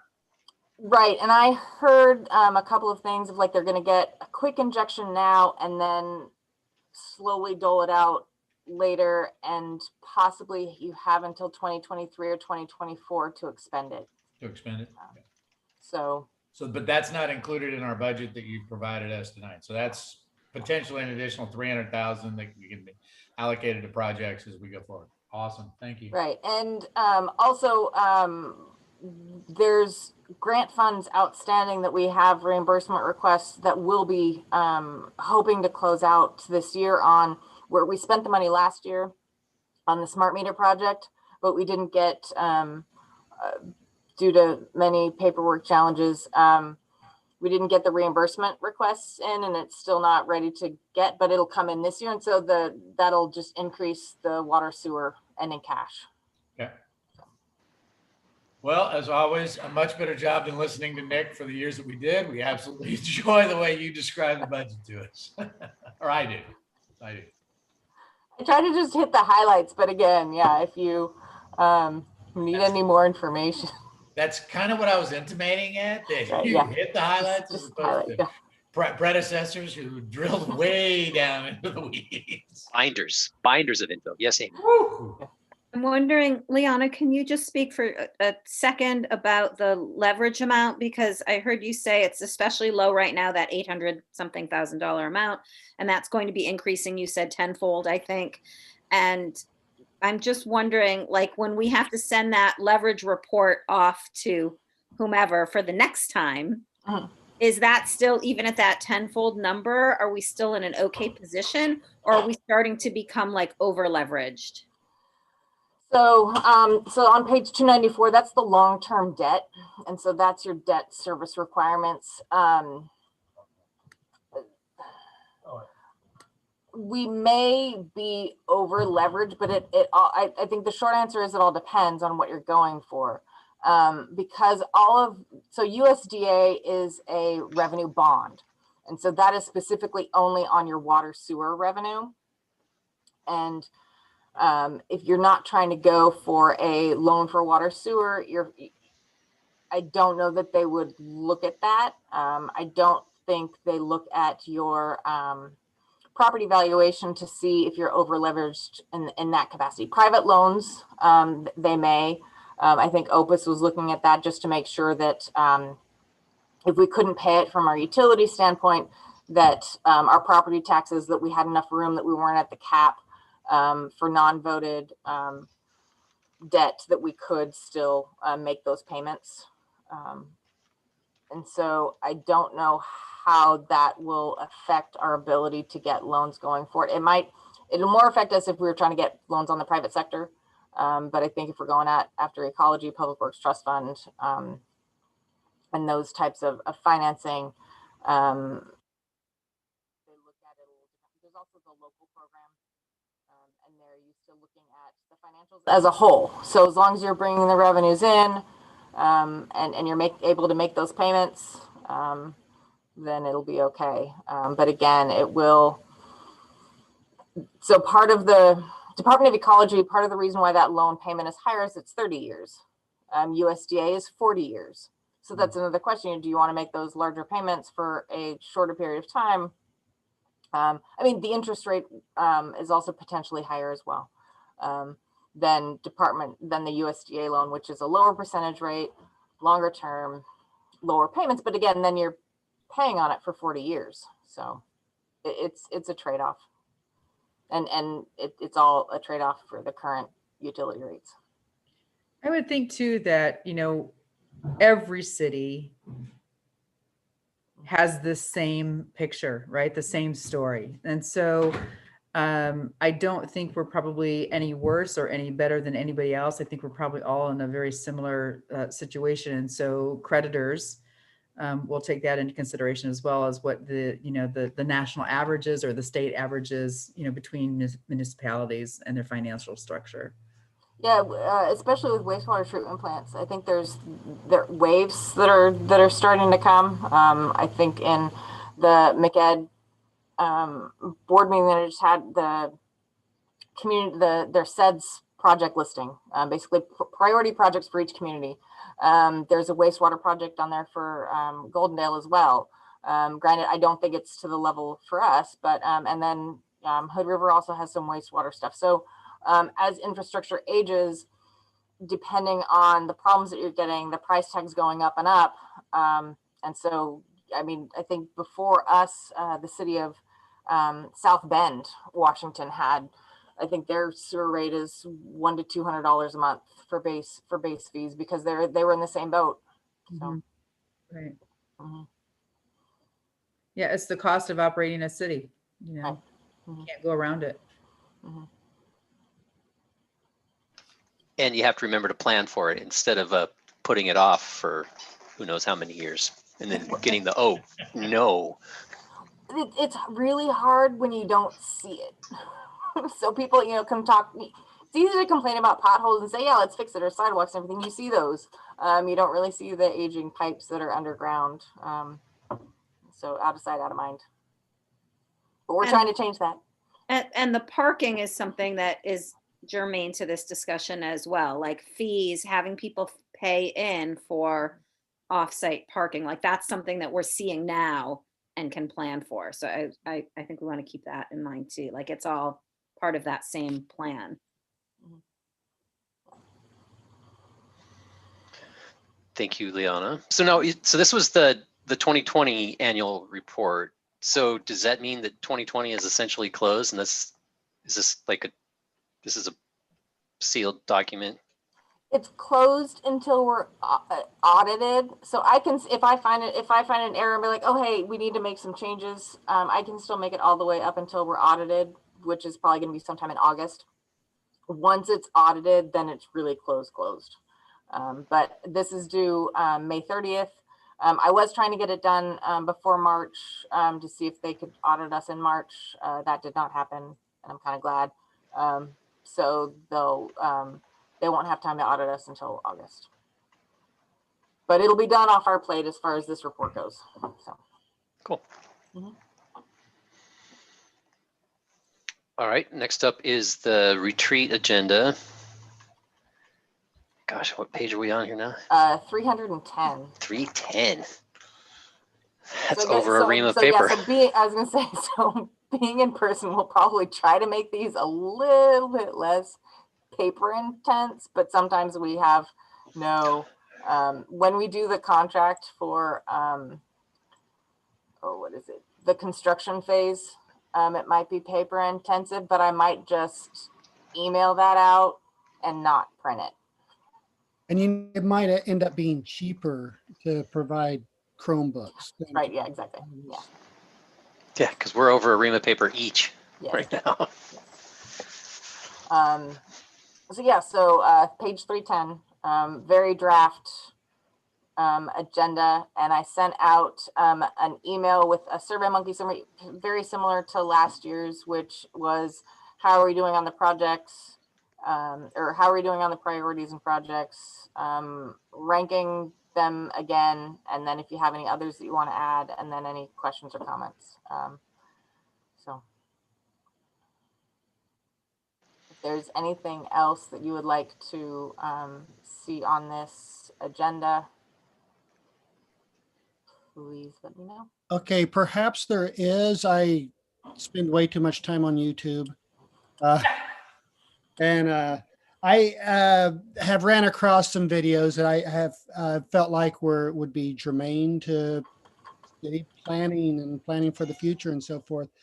I don't know that this would be a good venue for that, but if I were to find a video that was less than, say, 10 minutes long that we could watch and then discuss for another 10 minutes, would that be something people would be interested in? I guess it depends on what the video is, but yeah. What's the topic? The topic is traffic and roads is the one that has piqued my interest lately. Is it made by School of Rock? It is not. Damn. I might find when it is though. You found like how a bill is made and all that cool stuff. Those were fun ones. Conjunction junction. Exactly. What's your function? Yeah.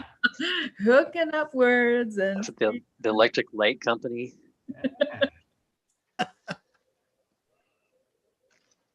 So I guess if it's not too long, I'm not opposed, because especially when someone takes the time to put production value into something like that, because that is one of the things that I've been kind of enforcing it. That's not the word I'm looking for, but to drive home is that as city council and the mayor, the staff, we are stewards of all of these different different things, infrastructure being the biggest, being stewards of those things, and just having that be part of the narrative over and over and over again, how important it is to be very cognizant of those different departments. You know, some departments make money, other departments cost money, but it's still part of running a city. And the more that that's on the front of our minds, it's a lot easier to keep things moving along. It can be painful, but it's what it is.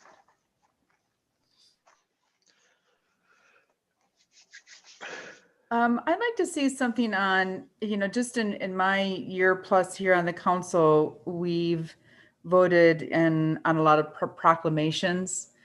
I'd like to revisit the proclamations that we have and what are we doing with them? So the thing that's coming to mind is Juneteenth. Last year, we created a proclamation for that. And then as a council had some conversation about, okay, how do we plan for this? What do we do the next year to make this a viable proclamation? So I would kind of like to revisit those and see what we might want to add to them to honor the fact that we actually proclaimed them to be important to us at one time.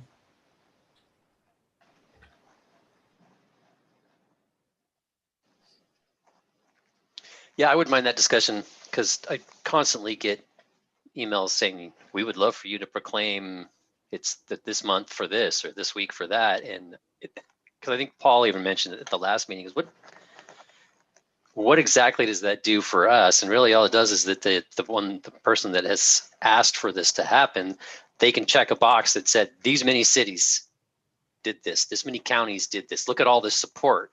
Well, what is it? What did I'm can get a little befuddled by the idea of the proclamation too. Now, every once in a while, it does make sense. We proclaimed Casey Day when she retired as the chamber director, and those kinds of things are fun and cool. But yeah, these random requests, I wouldn't mind talking about them. Regarding the anti-bias training, Liana, I think you had mentioned that there was something included in the staff training module that we have. So our insurance company has been providing implicit bias training that's offered. There's also, there's some minor sort of diversity training included in that. A lot of it is also heavily law enforcement specific. Mm-hmm. So I think I saw like a couple on that within the module, but I also haven't drilled down to what that actually is in the module. And I think they're coming out with more, but again, the biggest one that they've been doing is the implicit bias training that I think a couple of us have attended. So is it possible to get maybe a more robust recommendation from AWC? Otherwise, I can contact the Bend Chamber around what they presented if you want. I just wasn't sure how much digging or what you're planning on presenting because I'm hoping that we're going to look at a couple of these and pick one. I thought we were just going to talk about it and decide how we were going to proceed. Okay. Okay. I was under the impression we were going to take some action, but I stand corrected. Thanks. Yeah, I kind of would like to take some action too. We've been talking about it for a very long time. Now, normally, if this is going to be a workshop, you don't take action in workshops typically. If you do intend to take action, then somebody's going to have to take better notes. Yeah, sorry about that, Ken. I didn't mean to imply that kind of action, but just for us to actually be learning about anti-bias or anti-racism as a whole. Well, just as we're prioritizing our goals, we can prioritize a program that we're interested in. That's all I'm referring to. And I can get that if you can send me the Bend. You said is the Bend Chamber. Yeah, the Bend Chamber of Commerce presented a training during the Black Lives Matter protests.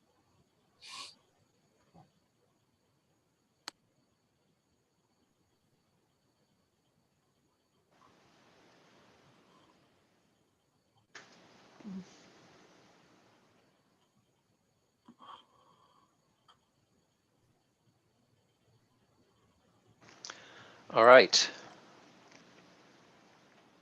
Let's see, this looks like it's you, Ben. It is. So I want to let you guys know the City Planning Commission has reviewed and approved the Rock Creek pump station for the sewer project. They have reviewed that according to the 2018 council authorized update to the SMP and all of the new standards and new procedures that that entails.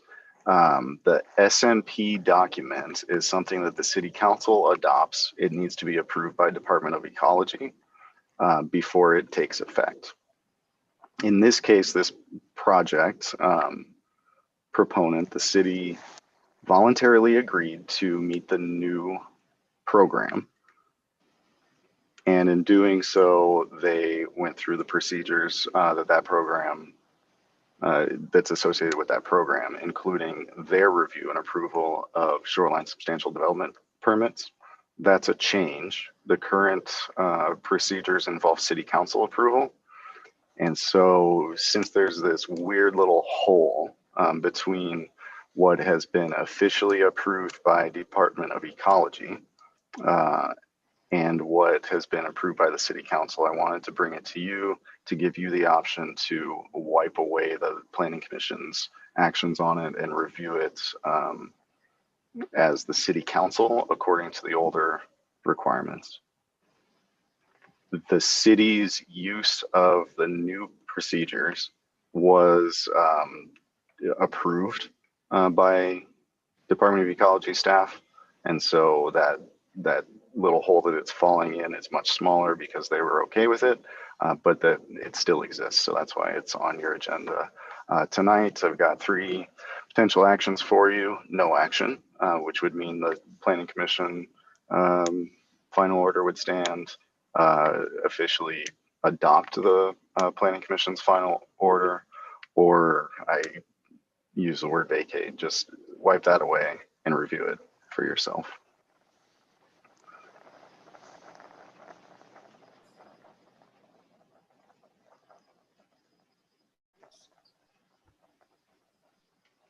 So did everybody catch what the whole is? Do you need us to adopt that tonight? Well, if you guys don't do anything, it goes with the new standards that allows the planning commission to approve it. Right. So the short answer is yes. Either don't do anything or approve it, or make a decision not to approve it tonight. Because this is the delay that's Carl mentioned with regards to the Rock Creek project moving forward. So we're waiting on this permit. We're waiting on a couple of other things, but those will be done hopefully by the end of next week. This week, or this permit, the appeal period is 21 days after Ecology receives it.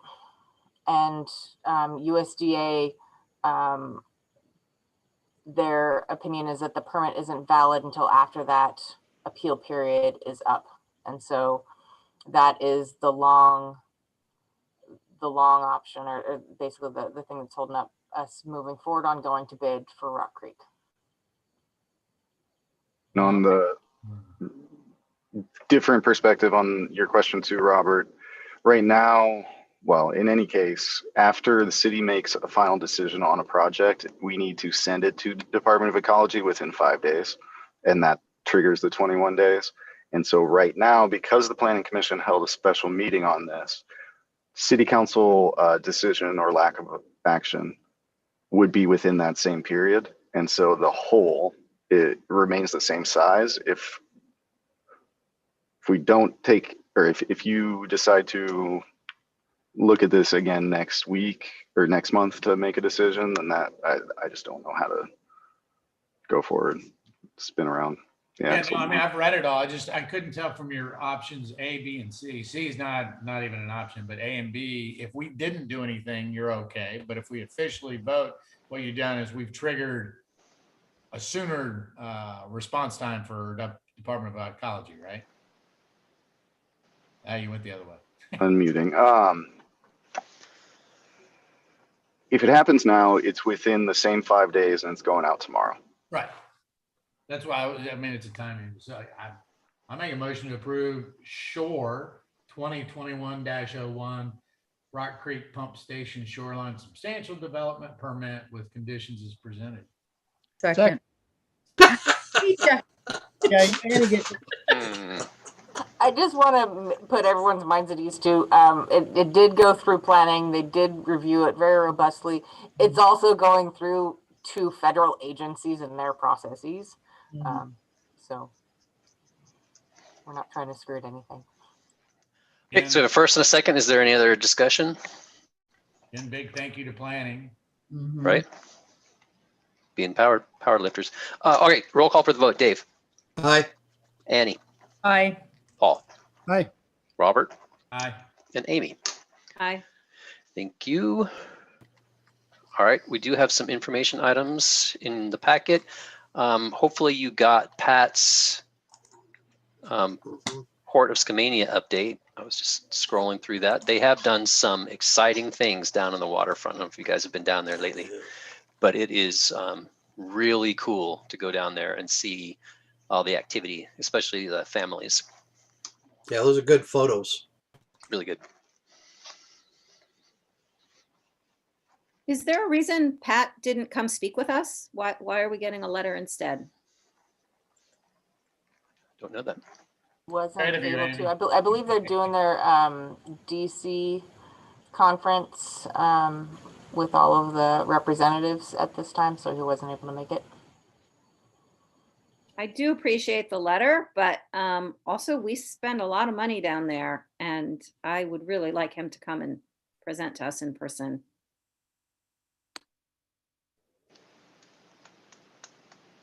Yeah, good point, Amy. What did they ever do with the house that we gave them money to buy? I haven't been down there. Nothing. And I just heard it discussed as potential parking, which it's supposed to be a It's park. supposed to be a park. Supposed to be a Not park, being not a parking park. lot. Yeah. Yeah. But another, like, yeah, we need to have a conversation. Yeah, I didn't know. Oh my God. Okay, well, hopefully this doesn't come across as an invitation to be roasted over the coals either. They are partners down there, so hopefully we can keep that part at the front. It's not an invitation to get roasted, so Yes, it is.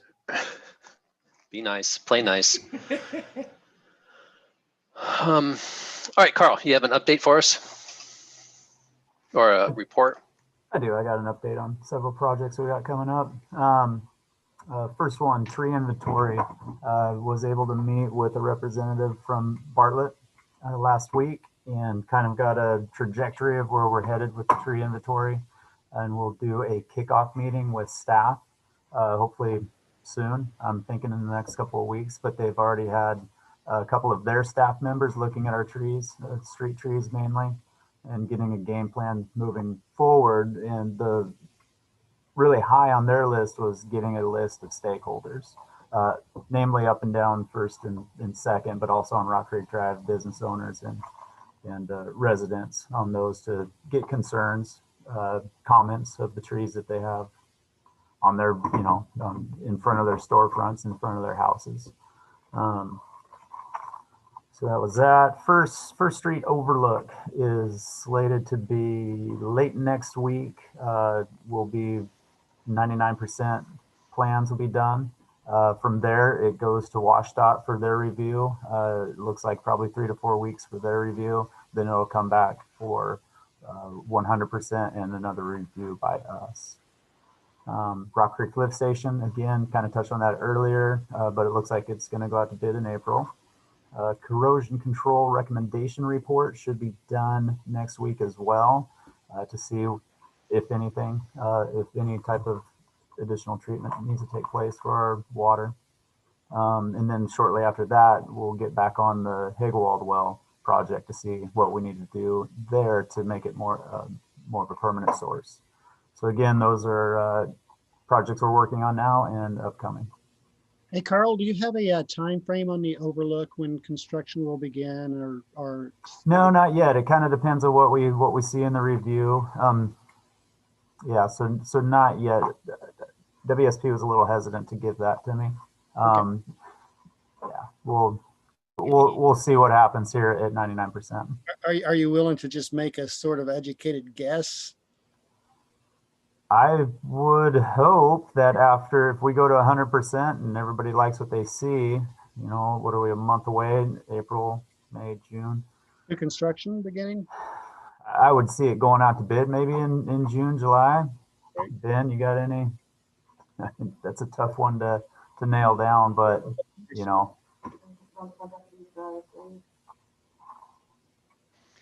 Well, it feels like going to bid June, July would be pretty good timing for us so that we could kind of dodge the season and then beat the weather.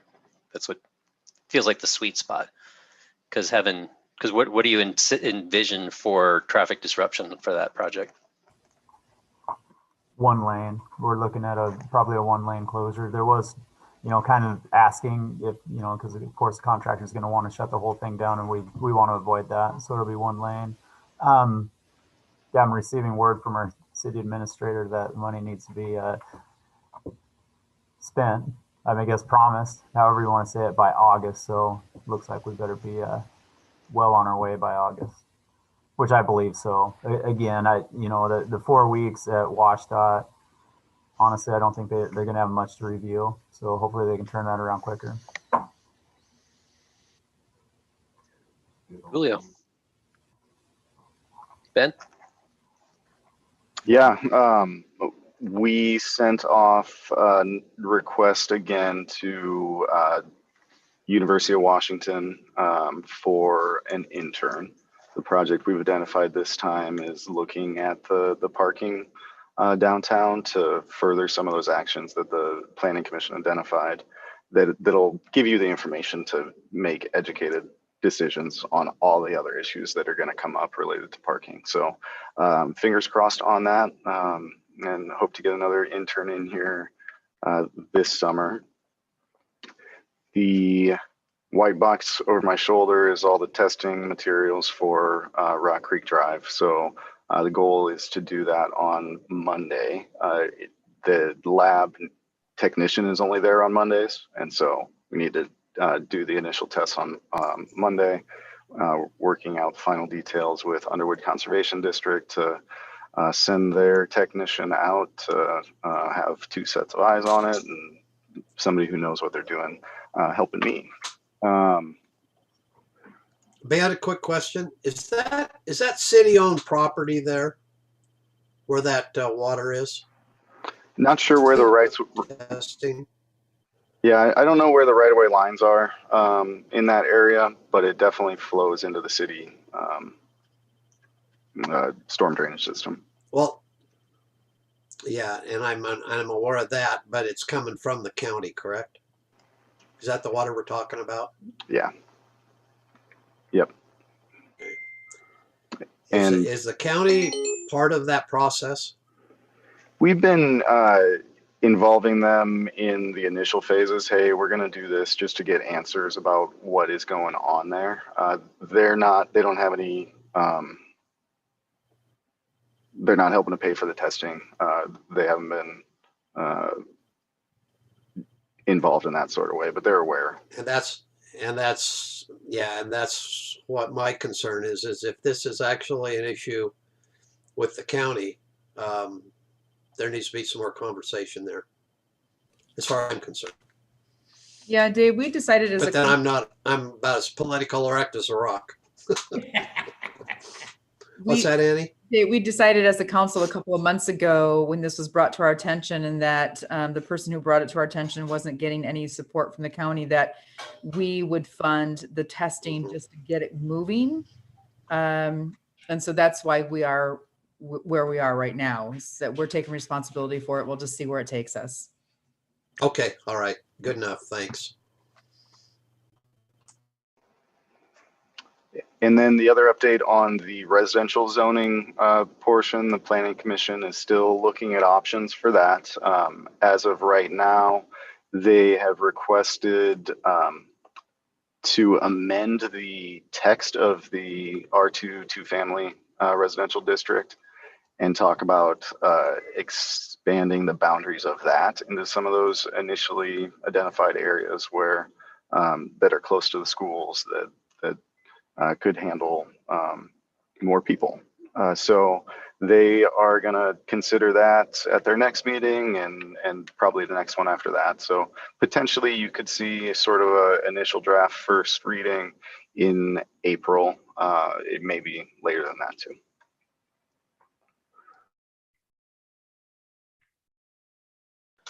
Thank you. And Liana?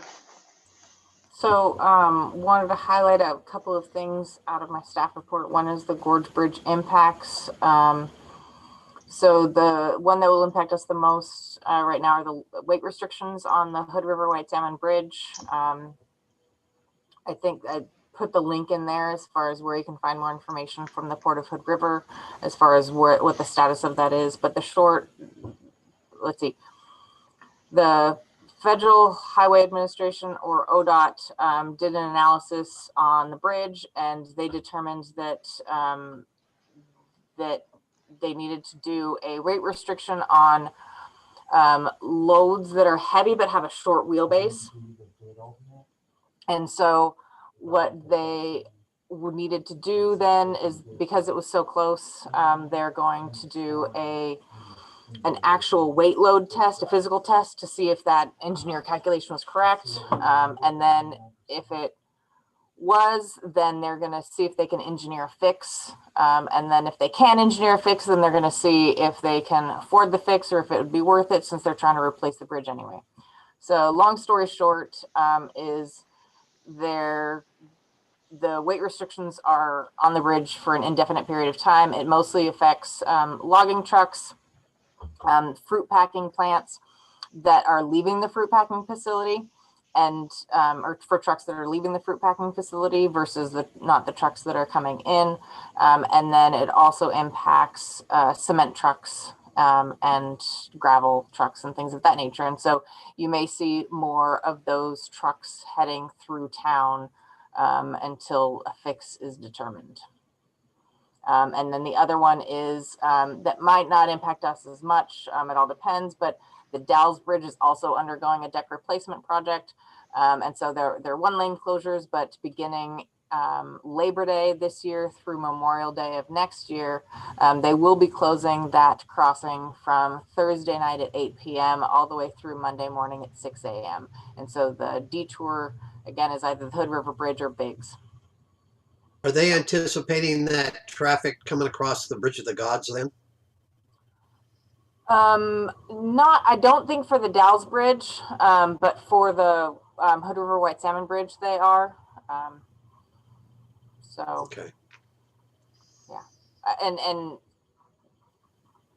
there shouldn't be, let's see, if the weight restrictions are still in place, Saturday, Sunday probably won't have much of an impact. Friday, it all depends. If people are going through the Dalles to get around. What it may impact though are bids for projects.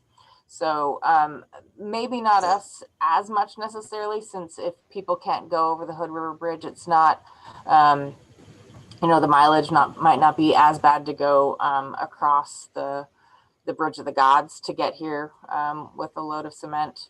But if you're in Home Valley, or if you're further like in White Salmon and they have to come around and back, it's definitely going to increase the cost to construct.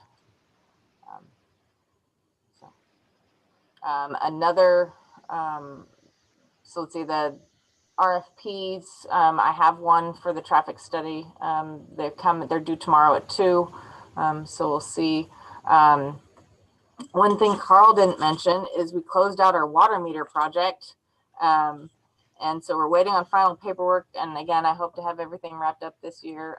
But the silly thing is that some agencies still require a wet signature, and they're only going into the office 1 day a week. And so we still have to wait for that wet signature to close out the project and then to invoice. And anyway, so my goal is to have that wrapped up and paid by the end of this year. We'll see if that happens.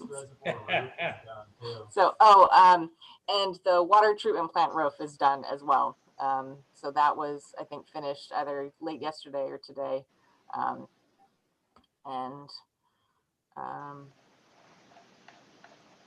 think that's Good. all I have, Ben. Amy, you talked about the road from Chinadere on Google Maps. Just an update on that. There is a process to submit errors to Google Maps. Anybody can do that. I didn't go through that process with this one.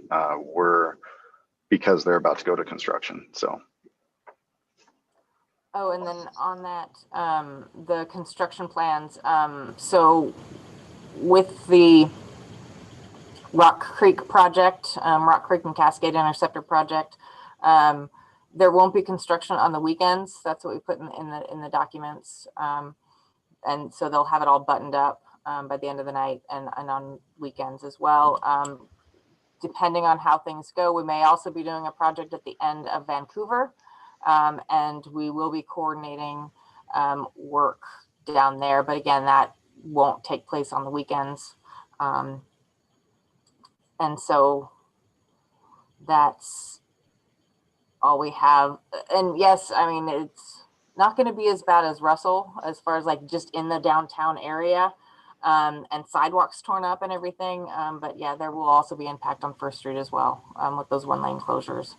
But again, most of that work will be happening during the weekday. And so as far as tourist traffic, it shouldn't impact the weekend when we get the influx. And then as far as trees and landscaping at the wastewater treatment plant, I think right now what they have is just seeding and restoration, but they don't have anything additional related to that.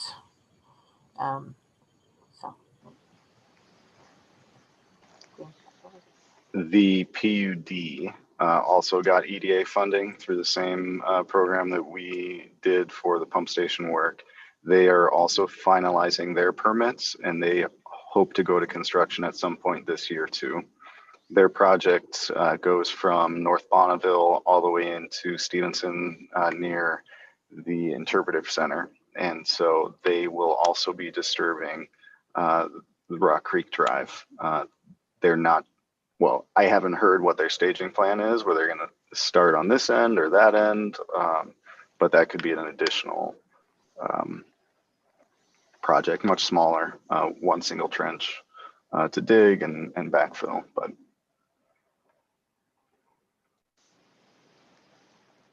well, hopefully there's enough conversation that we don't get a perfect storm on accident, because that would be bad.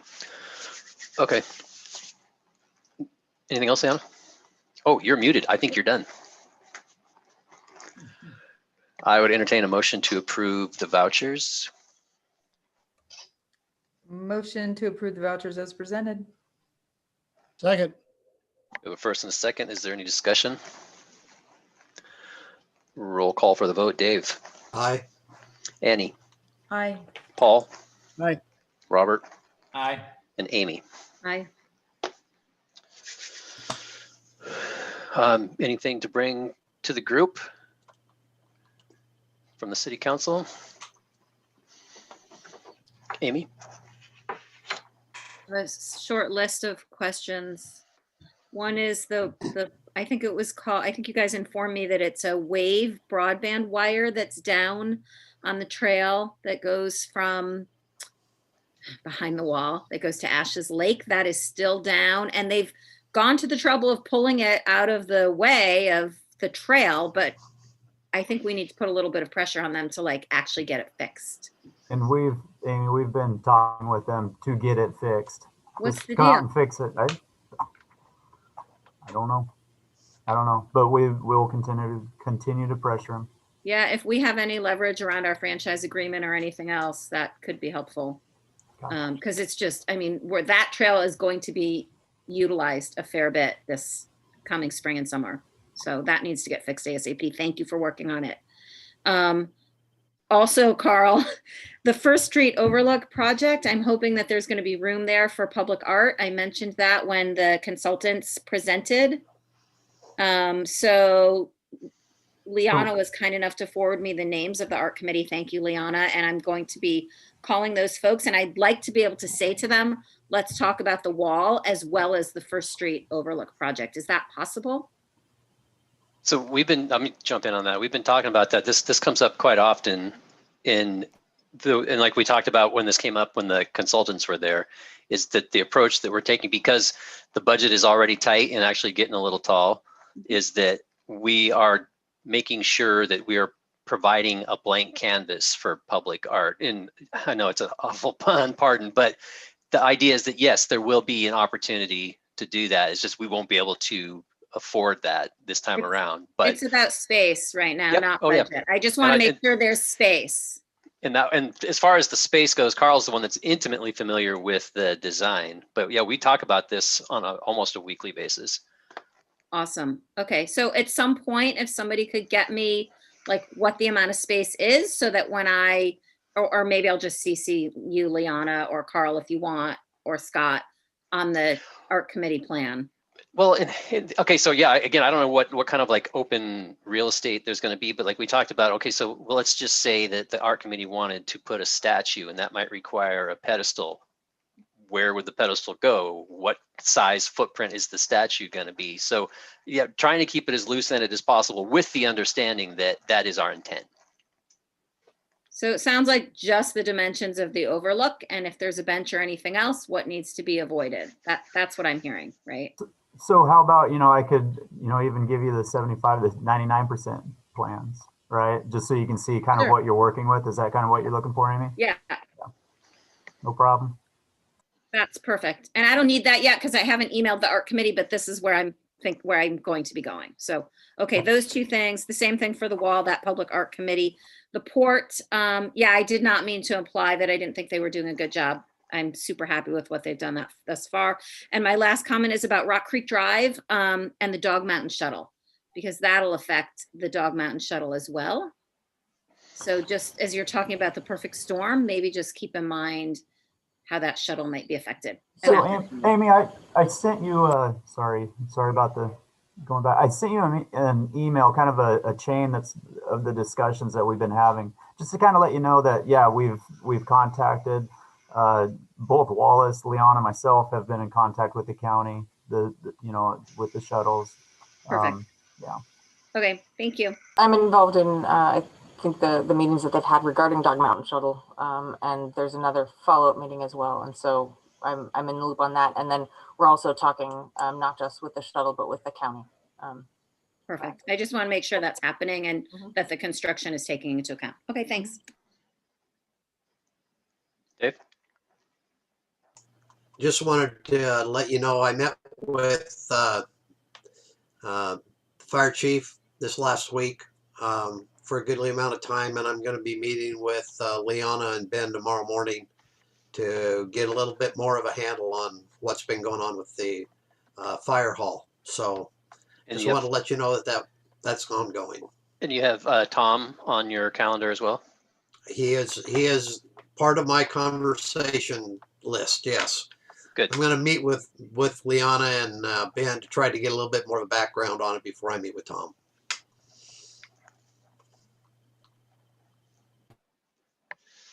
Anybody else?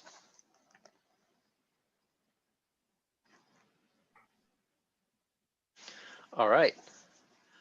9:16. Like this is your last chance. Any hands? 9:16. Thank you very much. Have a good evening.